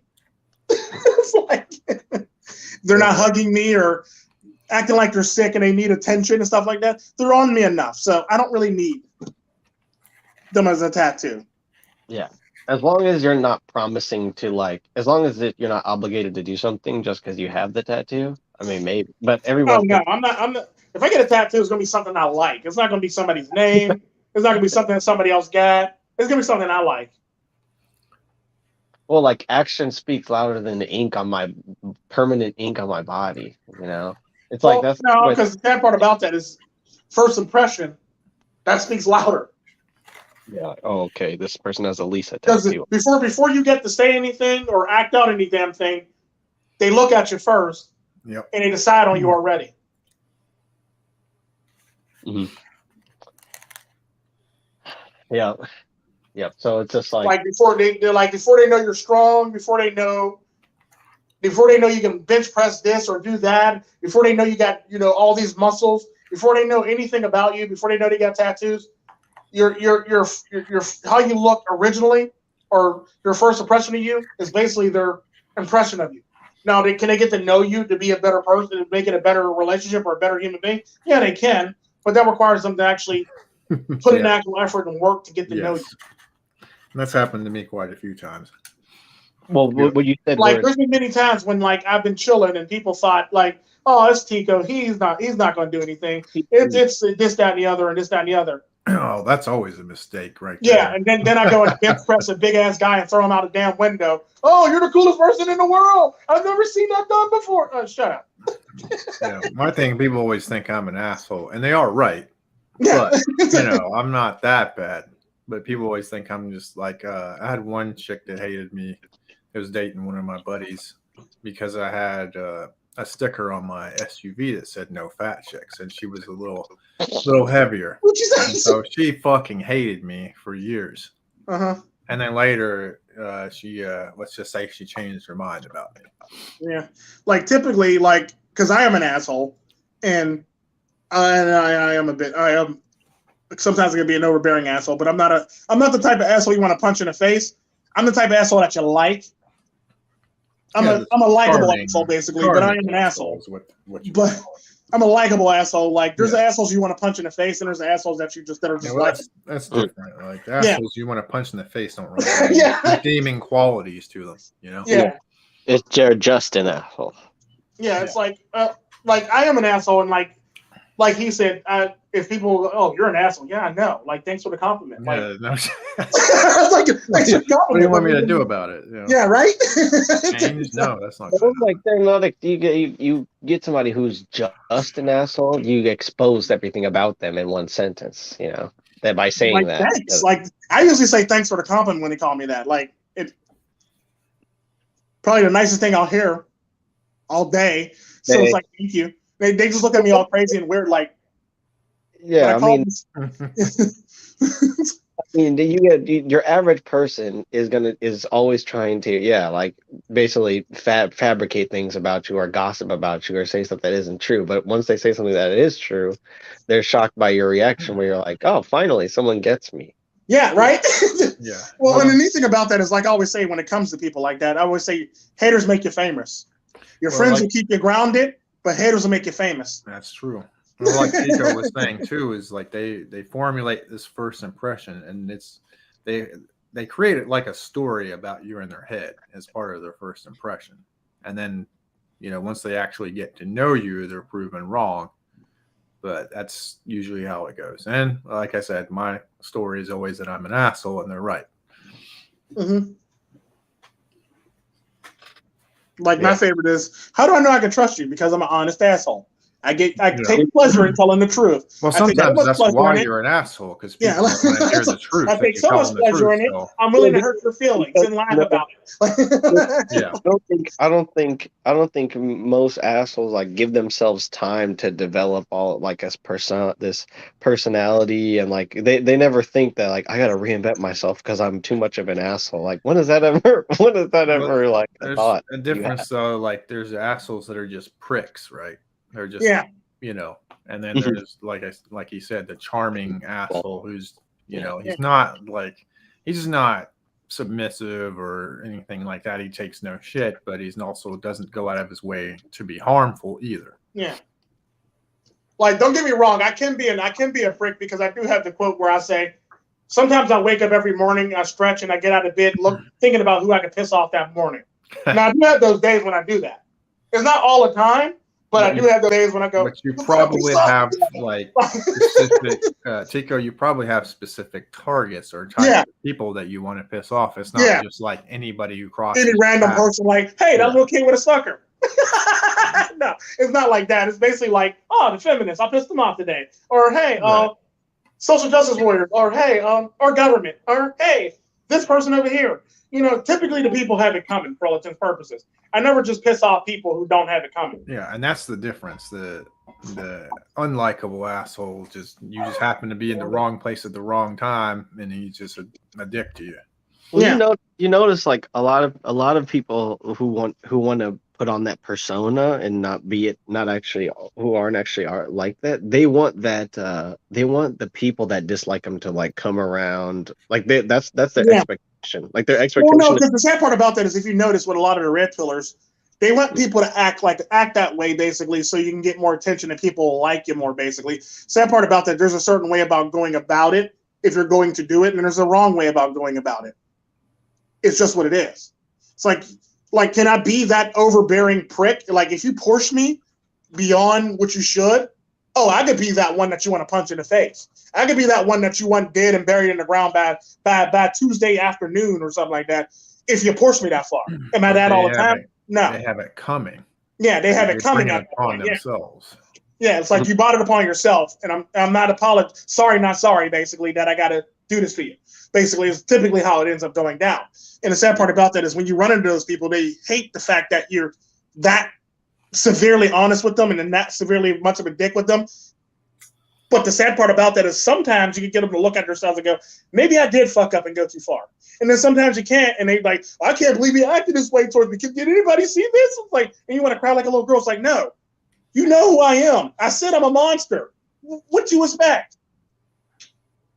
Well, you don't really gain the benefit. You don't really benefit from being a monster to that person. That's what they don't understand. That's why they feel upset, because it's like, well, sometimes I do benefit from it, sadly, but most times I don't. Well, not in a tremendous. Well, like the reason why somebody gets upset is like, oh wow, I looked inferior to that person. It's all about like power. They had all this free time to feel good about this story that they had about you in their head, and then now you ruin that with just like just being in front of them. And it, like what you said to me before, I think before when we were all talking on the phone once, you're like, it's very hard for someone to like act brand new to you, or to sort of like call you out of your name when you just show up and you are in front of them. It's just easy for them to do that behind your back or or online or, behind a keyboard or, it's easier for them to do it then, but nobody ever really does that to me in person. It's very rare to see that. And typically the people who typically do, they're either friends or they're typically women that want to be involved with me for all intents and purposes. Those are the only people that are actually ever brave enough to actually do that. Now, I do have female friends that are brave enough to do it because they're my female friends and they're friends. They fall in the friends category. I do have some family members that are brave enough to do it, but typically it's friends and women that, like, case in point, when I told you the story about the one girl, like it's very rare for somebody to actually impress me or catch me off guard or do something that's drastically overboard to me, basically. Kind of like what I said about the cartel princess. Like, this is the reason why I actually liked her. This heifer decided that she wanted me back so much, she decided to go get several SUVs, fill it up with men and guns, and come get my black ass in Tijuana. That to me shows yeah. That is overwhelmingly okay. Yeah, this chick really wants me. She didn't key my car. She didn't bust the windows out my car. She didn't throw eggs at my house, toilet paper, or anything. She didn't send me threatening messages. She literally loaded up and said, "Look, I want you back, or I'm about to take it by force." Basically, it's like, well, no, you can't have me back, and I don't really care what you do. And the sad part about that, you have to admire somebody that's willing to go that far for you. I mean, it's a bit crazy in a sense, but a person that's willing to go that far for you actually cares about you, really likes you, or really has your best interest at heart. It's kind of like me being an asshole. The fact that I'm an asshole and I'm willing to tell you about yourself to you, no matter who you are, lets you know how far I'm willing to go to actually let you know as your friend and as a confidant, basically. Definitely. I mean, that's the energy I get from you. That's why I don't understand. I care that much to be that honest with you. To quite possibly lose a friendship and or rock the boat, not to be malice, but to be honest, so you can get an overview of how I actually see you and how other people actually see you. If you know what I mean. Mm-hmm. Yeah, I remember having a conversation with somebody where they're like, "But I want to know if you think I'm a sheep or something." And I'm like, "Well, that's not why you." It's weird because they form friendships with people, but then they don't want the person to be themselves. It's like that's not why you like me. You like me because I'm honest. Like, if you want me to stroke your ego, I can do that, but then I wouldn't even really respect you after that. So it's like, do you really want to take it that far? Yeah. It's for me, that's just why, somebody's like, you should put your videos into this and the other. It's like, all right, thank you. But then I wouldn't, thank you for trying to control me, but then I wouldn't be able to feel like I did my content my way.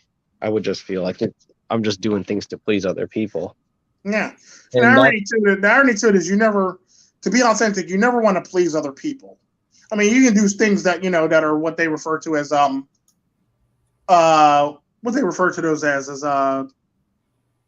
they call it games or fan service or they call it fan service, I think it called.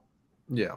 Something like where you basically do something for the fans. That's there's nothing wrong with that. But to do something so you won't rock the boat and you want to keep people liking you and loving you and all this stuff, that's a whole nother story.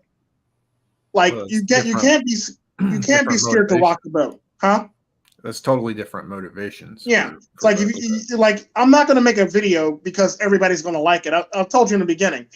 There's going to be videos I make that you're not going to want to ride with. You're going to be like, Tico, I don't like you right now, and fuck you, and I'm okay with that. And there's going to be videos where you're going to want to be like, well, Tico, that's the greatest video ever, and thank you. And I'm okay with that. But there's going to be videos that you're not going to want to ride with that's going to come out from me. It's like, it needs to be said. Because I've always said, I'm always going to be the one I'm always going to say stuff that needs to be said, whether we all like it or not. Whether if I like it, you like it, my mom likes it, my grandma likes it. It doesn't matter who don't like it. It needs to be said at the end of the day. As long as it needs to be said, I'm going to say it. Agreed. That's who I've always been.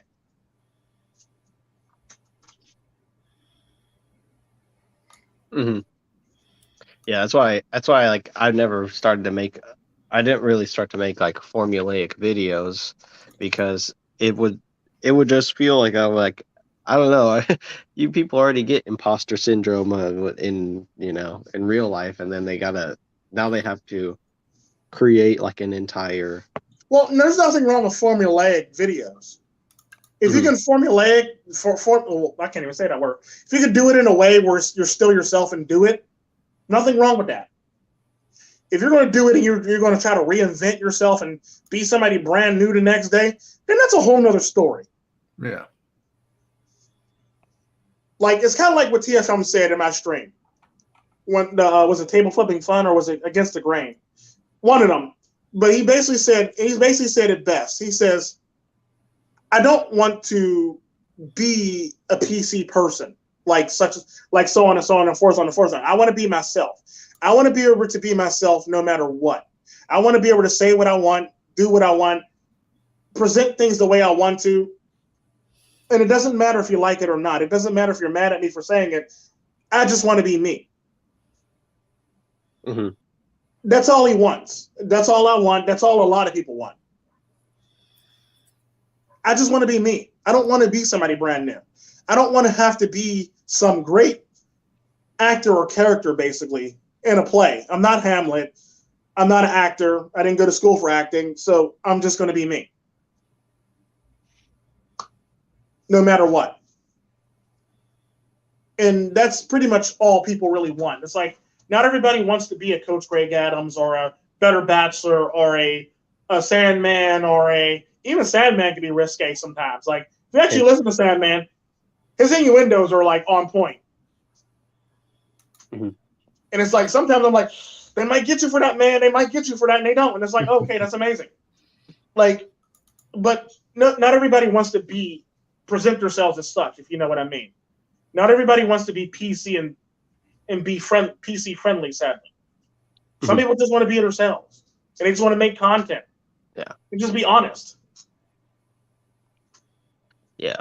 Well, like there's a lot of like rollouts you see. It's everyone's trying to basically say like for you guys who are just figuring about MGTOW now. And it's like, didn't you guys have an era where you like thought chopped or were entryist to people who like hopped on the bandwagon and now you're catering to them? It just seems kind of like it just seems kind of hard to follow. At like one point they're saying like no one can be like us, we're special, and then now they're like anyone can do the lifestyle, you just got to do this. Well, yeah, there's you make a super valid point, dude. Like that's the whole reason they make the videos that they make, like the content creators. People keep asking, why do you make this content? And it's like the Warren guys, of this, that, and the other thing. And of course, it's sort of like a recruiting thing. So not just to warn them, but is to bring them into the fold. But then when they come into the fold, it's like they're telling you, well, I'm not a MGTOW, but they're telling, the MGTOW guy, other MGTOW guys, like, oh, you're an interest. Well, some people are interests, but, not, there's a bunch of also people that come to learn, that was the whole purpose, right? Of the content, to bring people in and complain about it. So that doesn't make any sense. Like you said, just confusing. Well, it shouldn't be just a luck of the draw. Like, ooh, my first content creator was all about drama, or my first content creator was chill and I learned a lot. And it's like, it shouldn't be up to chance that you have a good impression of it. But then now that's putting responsibility on everyone to sort of like have standards. And that's to me, that's what this whole Kevin Samuels conundrum is about, is like, do we want to accept because when I heard about it, I feel like everybody like heard about it. It didn't matter if you were typically we find out something like somebody passes away and we have to like just mention something about it to get the ball rolling. But it's like everybody knew that he died right at the same time. So it was just an interesting phenomenon. When that happened, I was just like, okay, now, sorry, I lost my train of thought where I was going with that. But because you were talking about how it's like, it's weird how they want to bring people in and then cast them out like at certain times. And for me, it was like everyone just brought Kevin Samuels in so easily. You know, they just like all accepted that he was who he said he was so easily. And it reminds me of just like a lot. The neat thing about it is Kevin Samuels is very good at playing both sides of the fence. Case in point, and I knew this from the jump when everybody was like, "Oh, Kevin Samuels this, Kevin Samuels that." I'm not bashing Kevin Samuels. Do what you do. You want to make your money, make your money. Make your money any way you want to. But everybody was shocked by the Nicki Minaj interview that he did, basically. And I'm sitting there thinking to myself, "You're all shocked by this, really?" It's all about the grift, man. Yeah, it's like you're all shocked by this shit. Really? You're shocked by what he's saying to me? Come on now, really? That was done. That was staged, curated, and put on display on purpose. Yep. Like, no, I'm not shocked by this. And people are like making videos. Look at your Godfather now, and look what he done did. Like, I really don't care about the guy, and he's not my Godfather. But thanks for offering him up. But it's like, dude, I've seen this coming from a mile away. It's basically like Angry Man 2.3.0, 4.0, 5.0. Like, you basically see it coming. You see one, you've seen them all. Nothing new under the sun, like I always say. Yep. So you see it coming, and it's like people are shocked by it. It's like, I can't believe that this happened, or I can't believe that. Like, dude, really? Again? Is your attention that short? Your attention span that short? Where you're shocked by this much? Like, no, it doesn't work that way.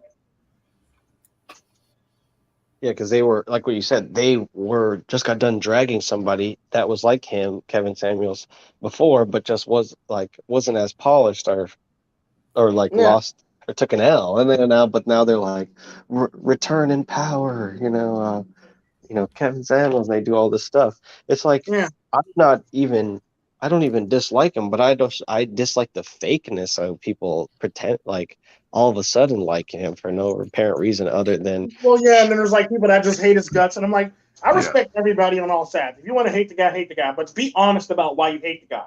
Don't be making up rumors or making up shit or anything like that. If you hate him for an actual reason. That's actually a legit reason. If you love the guy, love him for a legit reason why you actually love the guy. Don't be trying to make him sound like he's the second coming of Christ. Yeah, well, yeah, I agree. You don't have to like the guy. I mean, I barely know much about it's him. like, But love him or hate him, just be honest about it. It's kind of like what I say about politics. Look, why do you actually hate the person? Because you said this. Well, he didn't say that. This person said this, but you still like this person. Right, exactly. Well, it's different. No, it's not different. I need you to be honest about why you dislike somebody or like somebody. That's it. Be consistent. Yep, I agree. You can't hate somebody for saying one thing, but then like another person for doing the exact same thing that you hated in that person. It doesn't work that way. And people were like jumping for joy that he died and like just shitting on the guy. Yeah, that's sad. That's kind of like disrespectful. Like, you don't have to like him. Now, there are a few people in the world who I would probably jump for joy, but they're very evil. Kevin Samuels was not an evil person. Kevin Samuels is not getting people. He wasn't getting people assassinated, or he wasn't committing genocide. He wasn't genociding people. Or he wasn't like It wasn't any of that stuff. It's like, dude. The people that jump, they feel like they had a part about that. We live in a world where we want to down people or wish people dead or wish people gone or wish people this or, spit on somebody's grave. And it's sad. Yeah. Just let you know how far society has fallen at the same time. It's like you have no respect whatsoever. You don't respect the person and you don't respect yourself to put yourself out there to pull off a hot take like that. Now, I will say, there is me, and I will say I don't embarrass very easily, and I will do some shit, but that's just me though. Like, as long as I'm not disrespecting, because I always said I would never say anything online that my grandma doesn't like or I don't like, sadly. And the sad part about that, or my family doesn't like. The sad part about that is my family co-signs on all the shit that I say. My family knows where I stand on the issues as well.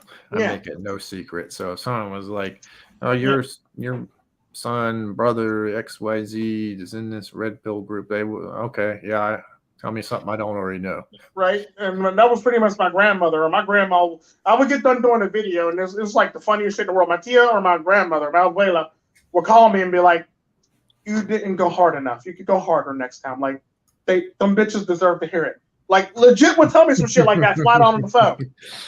Like, you didn't go hard enough. You could go harder next time. Those bitches deserve to hear it. Like, that was my grandma's quote. If you don't have nothing nice to say it anyway. Motherfuckers deserve to hear it. Legit. Yeah. Well, like, yeah, like, I feel like most people, they've turned into the very thing that they hate because they just like aren't able to. They don't really get that kind of like, hey, you're doing good, but you also could improve. It's just like, here, you participated in this live stream, now you can feel relevant, or you subscribe to this person, then now you can just stop being self-aware or thinking critically anymore. So you just get to be, you know, blissfully ignorant of, like, you know, of your surroundings because you follow a certain person. And I think it's just a lot of people don't really have that much, that aren't really like filling their time with important things. So they kind of like what you said, like there's a lot of people that are like that. So Kevin Samuels is obviously going to have a very large audience because there's a lot of people that are just spending time, like wasting time, not really doing anything. They have plenty of time to watch like one of these live streams and participate and join the chat and stuff. And I don't know, like they try to say like out of their millions of views that like 90% of them are all like people that are trying to better themselves and work on themselves, but there's no way that that's true. No, Well, no, the sad part about that is I can tell you off the bat right now, a lot of your views are going to be people that hate you. Yeah. People dislike you, people that want to try to clip you or meme you or, you know, despise you, and they want to basically put you down basically by a video, by a response, by all this stuff, or they just dislike you and they just watch you just to see what you say. It's really cringe. Then there's the trolls that literally like the ones that'll pick on you and then listen to see if you respond to anything they said about you. They'll listen to you. But you got the actual group of people that actually listen to you, they'll die hard on a regular basis. That's a small percentage of your actual following. Mm-hmm. There's a small percentage of your actual following that actually just die hard, that will listen to you every single time. You'll never miss them in the chat. They're always in the chat. Unless they had a busy day or they are unhealthy, they will always be there. Exactly. Then there are people that randomly just come in every now and again and say hi to you, basically, because life or another stream or, you know, whatever. You know what I mean? So majority of the people that watch your stream aren't there to actually get help or aren't there to seek help and think anything along the lines of that. Mm-hmm. Most of the people there are there to either sabotage you, meme you, troll you. Yeah. That's why it's really any form of that, and for any type of matter. A lot of them are just women. A lot of them are just women sitting in the background, secretly listening to the content, liking the content, and not saying any damn thing at all. Then there's the ones that actually do hate the stuff that's just coming out of your mouth, and will try to be up in your comment section, just trying to muck it all up, basically. Mm-hmm. It's cringe because they're like somebody be on one view for weeks, you know, and they don't really feel motivated, but then they see like that their views are up, and now they're like, oh, you guys must have really liked that. I'm going to start doing that now. Yeah. Not that it's three other like, and it sucks, but it's like it's one of those things where like you got to take into consideration too. It's like a lot of people that watch you, 9 times out of 10, most of your views are probably about people that hate your guts. Yeah. No, it's apparent. I mean, it's the YouTube. It's like it's just the nature of the beast. There are people that hate your guts, and a lot of views are going to be like by people who randomly just come in and happen to catch a video of yours or heard something, or who happen to got it from a person that shared it with them. Basically, yeah. You know, that's pretty much going to be a lot of your views too. Like they're not going to be people. They're not going to be regular returning people. They're just going to be people that, you know. Yeah, I get that sometimes. Some like random people that happen to show up, like. Yeah. That happen to get a share from, like, what's it called? The Wire or the Gram or the Facebook or Instagram or Twitch or email or what's the one that everybody uses now in the manosphere? WhatsApp or Proton Mail. Proton Mail, yeah. It's like, or anything like that, basically, or a WhatsApp group, or, you know, a Discord server, or you name it. This is basically where a lot of people are sharing your stuff to, ironically. And the sad part about that, they're not going to be every time you viewers, and it's like, oh, that's nice, I got some more views this week. And the sad part about that, this is typically how I know when my views go up. It's typically I probably made a video that probably pissed somebody off, and somebody probably made a video about me. So now people are coming back to watch to see if I respond to that person. That's typically a majority of my views, if you ever notice that. Because I typically can tell if it's normal viewers versus somebody that made a video about me, or that somebody is just trying to bring my name up in their mouth. It's basically, like I said, haters make you famous. They bought like thousands of views to my channel, so why would I care? Right. Like I said, the point of trolling is to get the person to watch you, so they can respond to you. Yeah, like if you're willing to do that, if the person's not watching you, or the person's not responding to you, and your viewers keep on going over to look to see when he's going to respond to you, that person won. That person that's not responding to you and having all your viewers captivated by you, by him, won. So what? This is typically why I don't really respond to people, because I can typically tell when somebody says some stupid shit about me, and they basically all came, oh, what's Tika going to say about this person? And they all come over and the views just fluctuate. yeah. Then I also can tell the difference between a video that hits hard, like the Trent family list of women never to date. That one hit. Like that one hit hard. Like it's like, people like them. It's like I can tell the difference between that and a troll and videos that hit. Normal videos, hit videos, and trolls. There's a fundamental difference in how they actually come in. Right. Yeah, or like the people who would be able to say bad things about you but claim like they don't watch you or they don't participate in the drama. Yeah. It's like, how do you know bad things about me or know that I'm a bad person if you don't watch? Like, yeah, I have to assume. My favorite is the ones who try to make esoteric videos about you or try to take esoteric shots about you, but they're talking about you, but they claim they don't watch you. Yeah. It's like, how do you go from that's what I don't understand is like, when you see these like content creators that have basically like pieced their channel together by watching manosphere people, then now they're all of a sudden an expert, and now they want to say that now they're trying to send subliminals and stuff because why? Because like you can't stand on the platform that you're creating by building your channel to model all these other people, but then also being having this attitude and animosity towards everyone at the same time. It's just like it's a platform on it's not on a solid foundation, so it's going to fall apart eventually.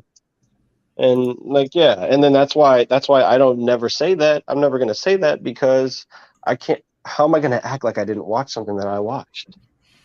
It's all about your messaging. How you like deliver it. Like I just saw one person's take that said the bleeding edge is satanic, apparently, and I was just like, "Oh, that's interesting." So I had a good chuckle at that.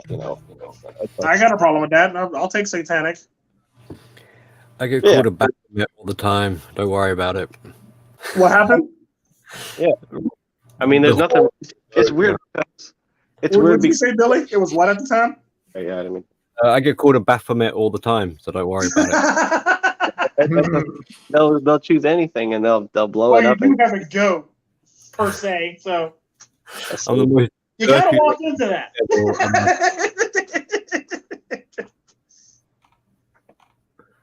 You kind of walked into that with the goat. I've got the most derpy looking eyes and the innocent smile you can imagine.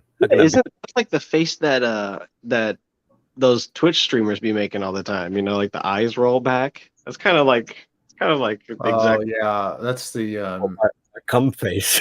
It's a Japanese thing, ahagao. Yeah, pretty much exactly what out, basically.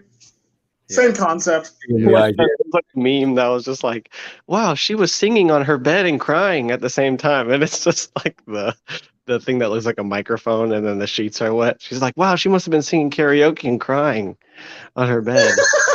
No, you didn't, yeah. I just glossed over the whole entire topic. Like, she must have been singing karaoke and crying. And then what she's actually doing.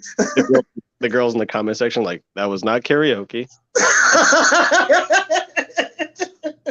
But But like, how is it that we get turned into being called satanic? I think that's just very funny. It's like how like it's all about symbols and people taking. Well, you also got to take consideration too, Yam. People need enemies, and they need evil people, or they need a bad guy to their basically good guy. So you have to be that bad guy, whether you like it or not, for that person to be a good guy. Everybody needs the bad guy. So if you got to be the bad guy, you got to be the bad guy, sadly, in somebody's eyes. It's kind of like everybody's their hero in their own story, basically. If you ever notice, like when I tell a story from start to finish, how I reacted, how they reacted, all this other stuff. Like, it's basically, so I don't really try to be the hero, and I try to be the anti-hero, basically, in the whole entire story, the whole entire time, and I tell you where the hero actually was, and no, where the hero wasn't. It's like, I think it's not they're trying to be a good guy. It's like they thought they were the bad guy, and then you show up and you actually are the bad guy. And they're like, I was the bad guy, and now I have to be the good guy, and now that's why now they're uncomfortable now because they had to be like they've been slighted, or just from you being being willing to be a bad guy, and it's just like now they have to be like a victim. That's been affected by the bad guy, like that's like, oh my God, somebody take this person down, because you're more, they thought, oh, I'm getting shadow banned. I am the people that Susan hates, and I that and the other. But then they come across your channel and like you're doing stuff that they get flagged for, and you're staying up, but then you get it seems like more people are paying attention to you, and so now like they're slighted because any view that they don't get is it's like an attack on them, and in a sense they're getting trolled. They're like trolling themselves almost by watching you and being jealous of you. But that still doesn't like. Well, no, it's not even that though. Because even when I respond to people, I never respond as the hero. I always respond as the anti-hero, because the sad part about that is, if you ever notice, when I respond to somebody, like when I make Let's Talk Facts, I'm not about to paint anybody in a good light. I'm not even going to paint myself in a good light. I'm gonna tell you what I did wrong. I'm gonna tell you what they did wrong, and I'm gonna tell you what everybody else did wrong around the whole entire situation. That's typically why Let's Talk Facts why people like Let's Talk Facts. They think it's a roast, but it's really not a roast. It's basically me being an anti-hero and basically dragging every single person that involved, even myself, through the mud. The fact that I'm willing to go that far lets you know how honest of a person I am. It's a come to Jesus time. Yeah, basically, Jesus called, Tico's a reaper. So it's one of those things where it's like, I know I have to be honest and be upfront and open when I make those videos. I can't be making up shit. I can't be, I don't make up nothing. Everything in the video is the honest to God truth from start to finish. That's the problem that I have with a lot of things. I don't try to be the hero at all, because I'm too busy trying to paint myself as a mean person. I'm not really trying to paint myself as a mean person. I'm basically painting myself in a corner to the point where like I have no way to come out, and that person has no way of coming out, and everybody else involved has no way to come out. But, well, Tico, no, you're done. You're done. The rule, Tico. Even if you were trying to be the hero, or even if you were the hero, you'd become the villain later anyway. So why in the hell not? Yeah. Why would I want to be the hero? Because I'm typically used to being the villain in the manosphere, or I'm typically used to being the bad guy for all intents and purposes. And it's typically who I've always been. So I always say I'm an anti-hero, or I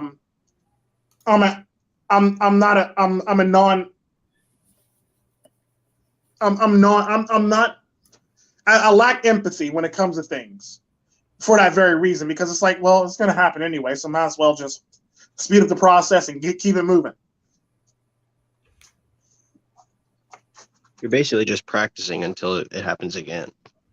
Well, yeah, I guess you could say that, but the sad part about that, I got so much practice, I don't even need to practice anymore.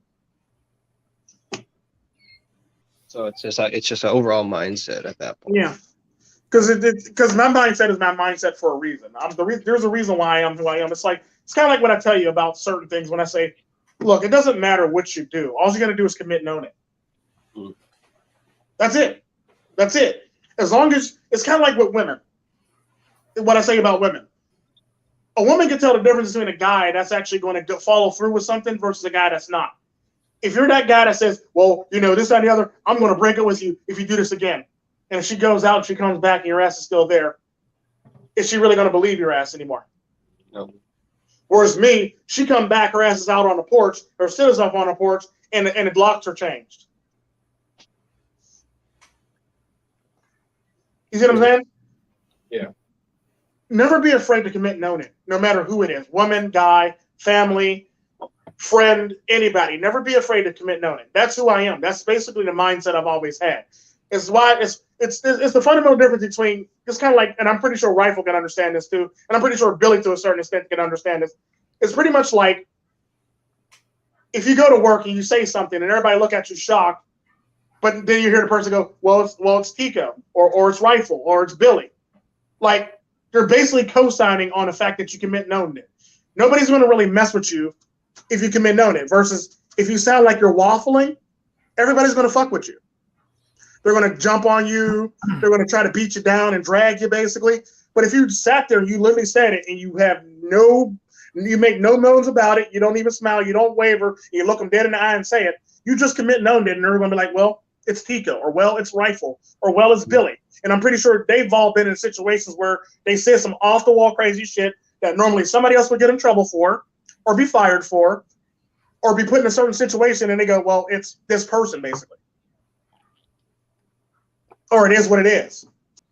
You see what I'm saying? Yeah. It's all about committing known it. That's Well, if that's they pretty much see all I've weakness, been. they'll jump on it. That's just, Huh? you know, then that's the nature of the beast. If you show weakness, people are going to jump on Yeah. that shit. You can't show no weakness. It's like, that's the thing with women. The same thing with women. The minute you show weakness, that's like blood and sharks in the water, basically. You pretty much are a weak male, and she's going to take advantage of every single damn thing that she wants to do to you because she knows she can. Because you give her, it's kind of like the whole entire thing. You give her an inch, you take a mile. It's the same concept. If you don't give them any inches, it's very hard to take any miles. They might complain about it, but their ass ain't going nowhere. Like, I don't know how many times I heard a woman say, Tico, I'm leaving you, fuck you, this, that, and the other. And they're still here. Plenty of inches, you know what I mean. They're still here. Like, obviously I'm doing something right. It's like, think about it. Like, nobody's ever really threatened to leave or break up and then actually broke up with me. It's like, obviously I'm doing something right, if you know what I mean.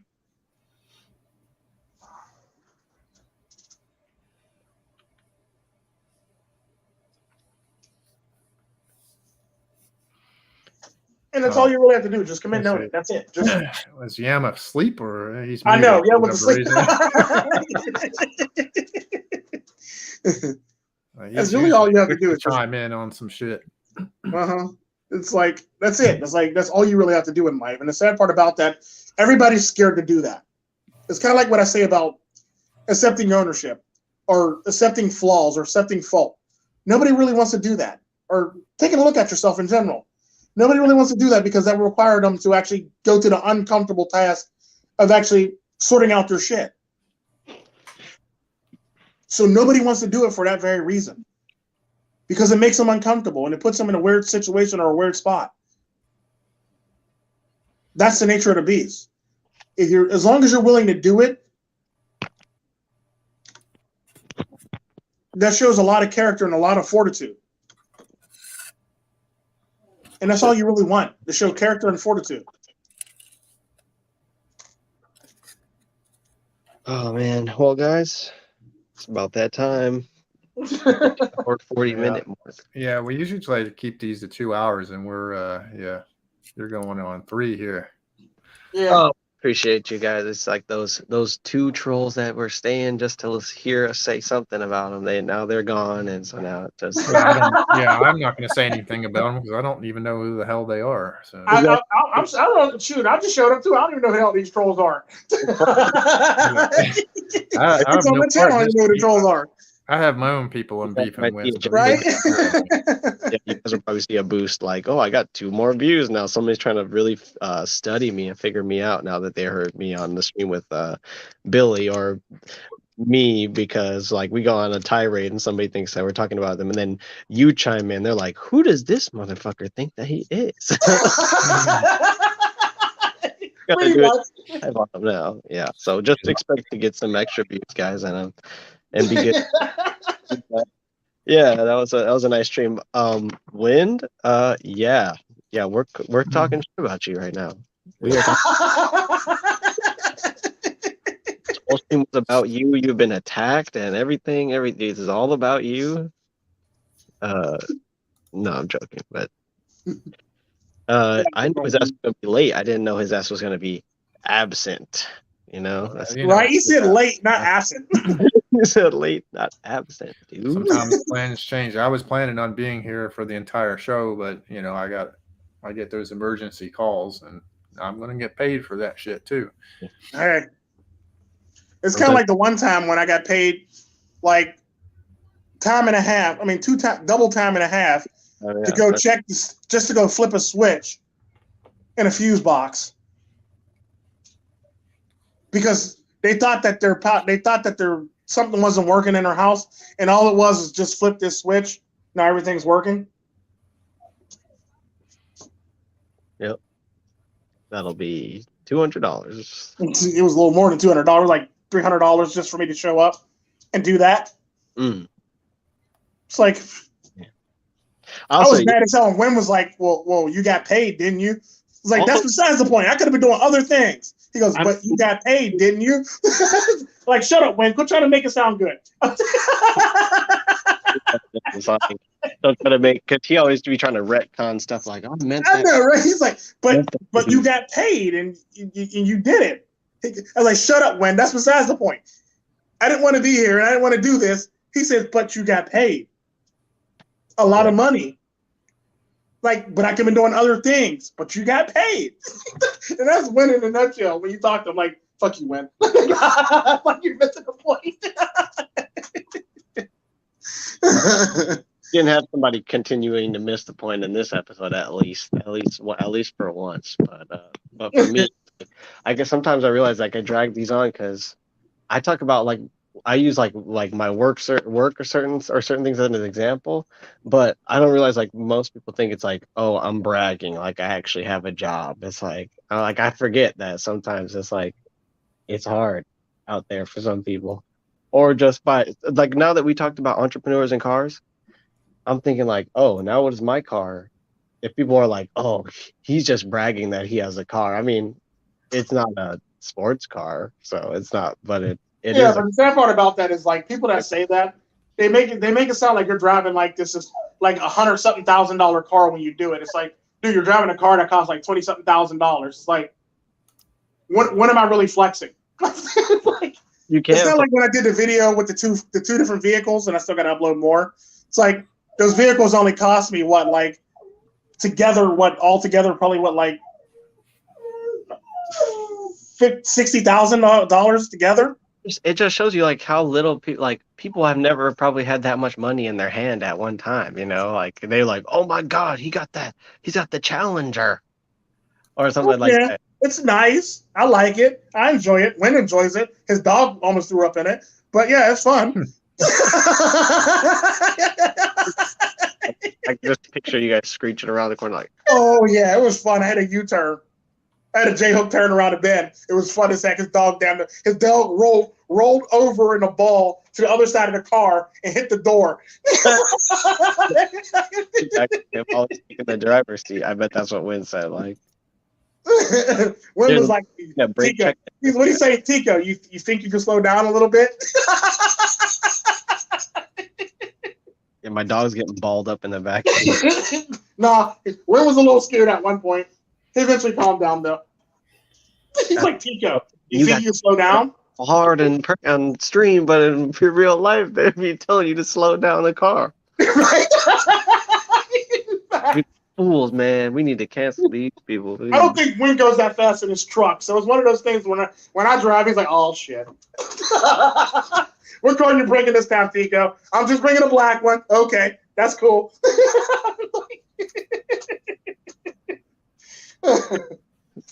Yeah, but we definitely got to get out of here, man. Like the stream started off pretty good. We talked about the Amber Heard, Johnny Depp. Then we went into Amber Turd.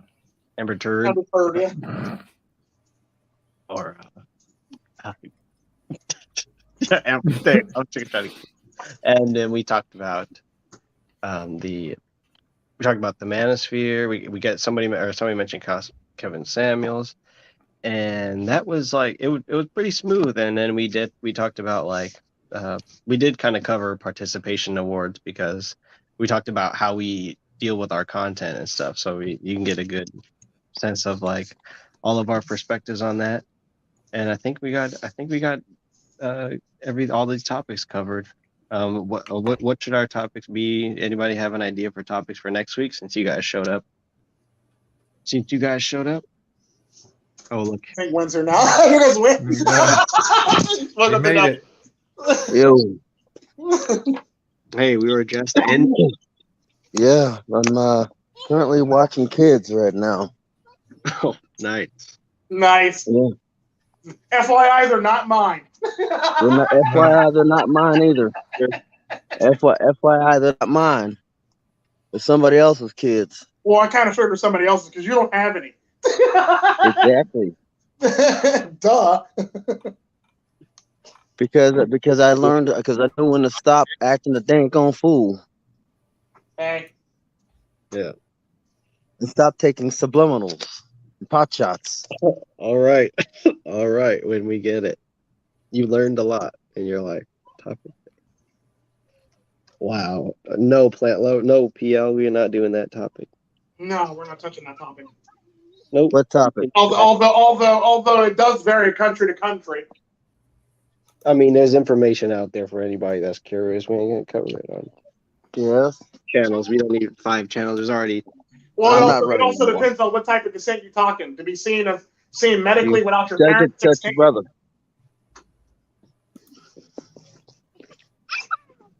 Yeah, then we're gonna get going. That was a good one. Thanks, everybody. Yeah. And dang, I'm almost 3 hours late. Do yourself a good. Yeah, you are. Hey, look, I got dragged into some rope and dragged into some things. Yeah, we were dragging you over here too. You just didn't hear us. Yeah, you missed it. Yeah, you probably shouldn't run on the rocks because you don't got. Yeah. You okay? Yeah, you should probably get that checked out.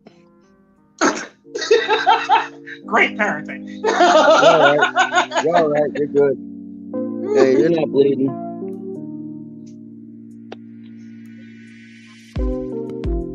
Oh God! Now that I'm back, I gotta change this. I gotta change this intro. You do our guy appointment. That'll be I gotta something. change this intro and make it better because when's picture keeps on getting skipped over. Yeah, well, okay. We'll have a different intro for you guys next week. Pretty cool.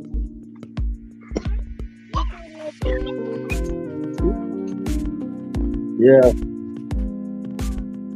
Yeah, were you did you listen to it at all? Did you got any afterthoughts or anything like that? Yeah, I couldn't listen to it. The I'm turn to Kevin shit over here.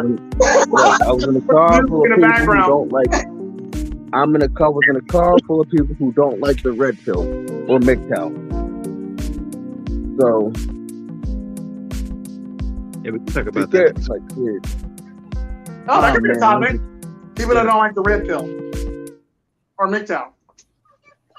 Yeah. Let's do it. All right, I'm gonna play this intro one last time. Everybody say farewell to the intro. You want answers? I think I'm entitled. You want answers? I want the truth. You can't handle the truth.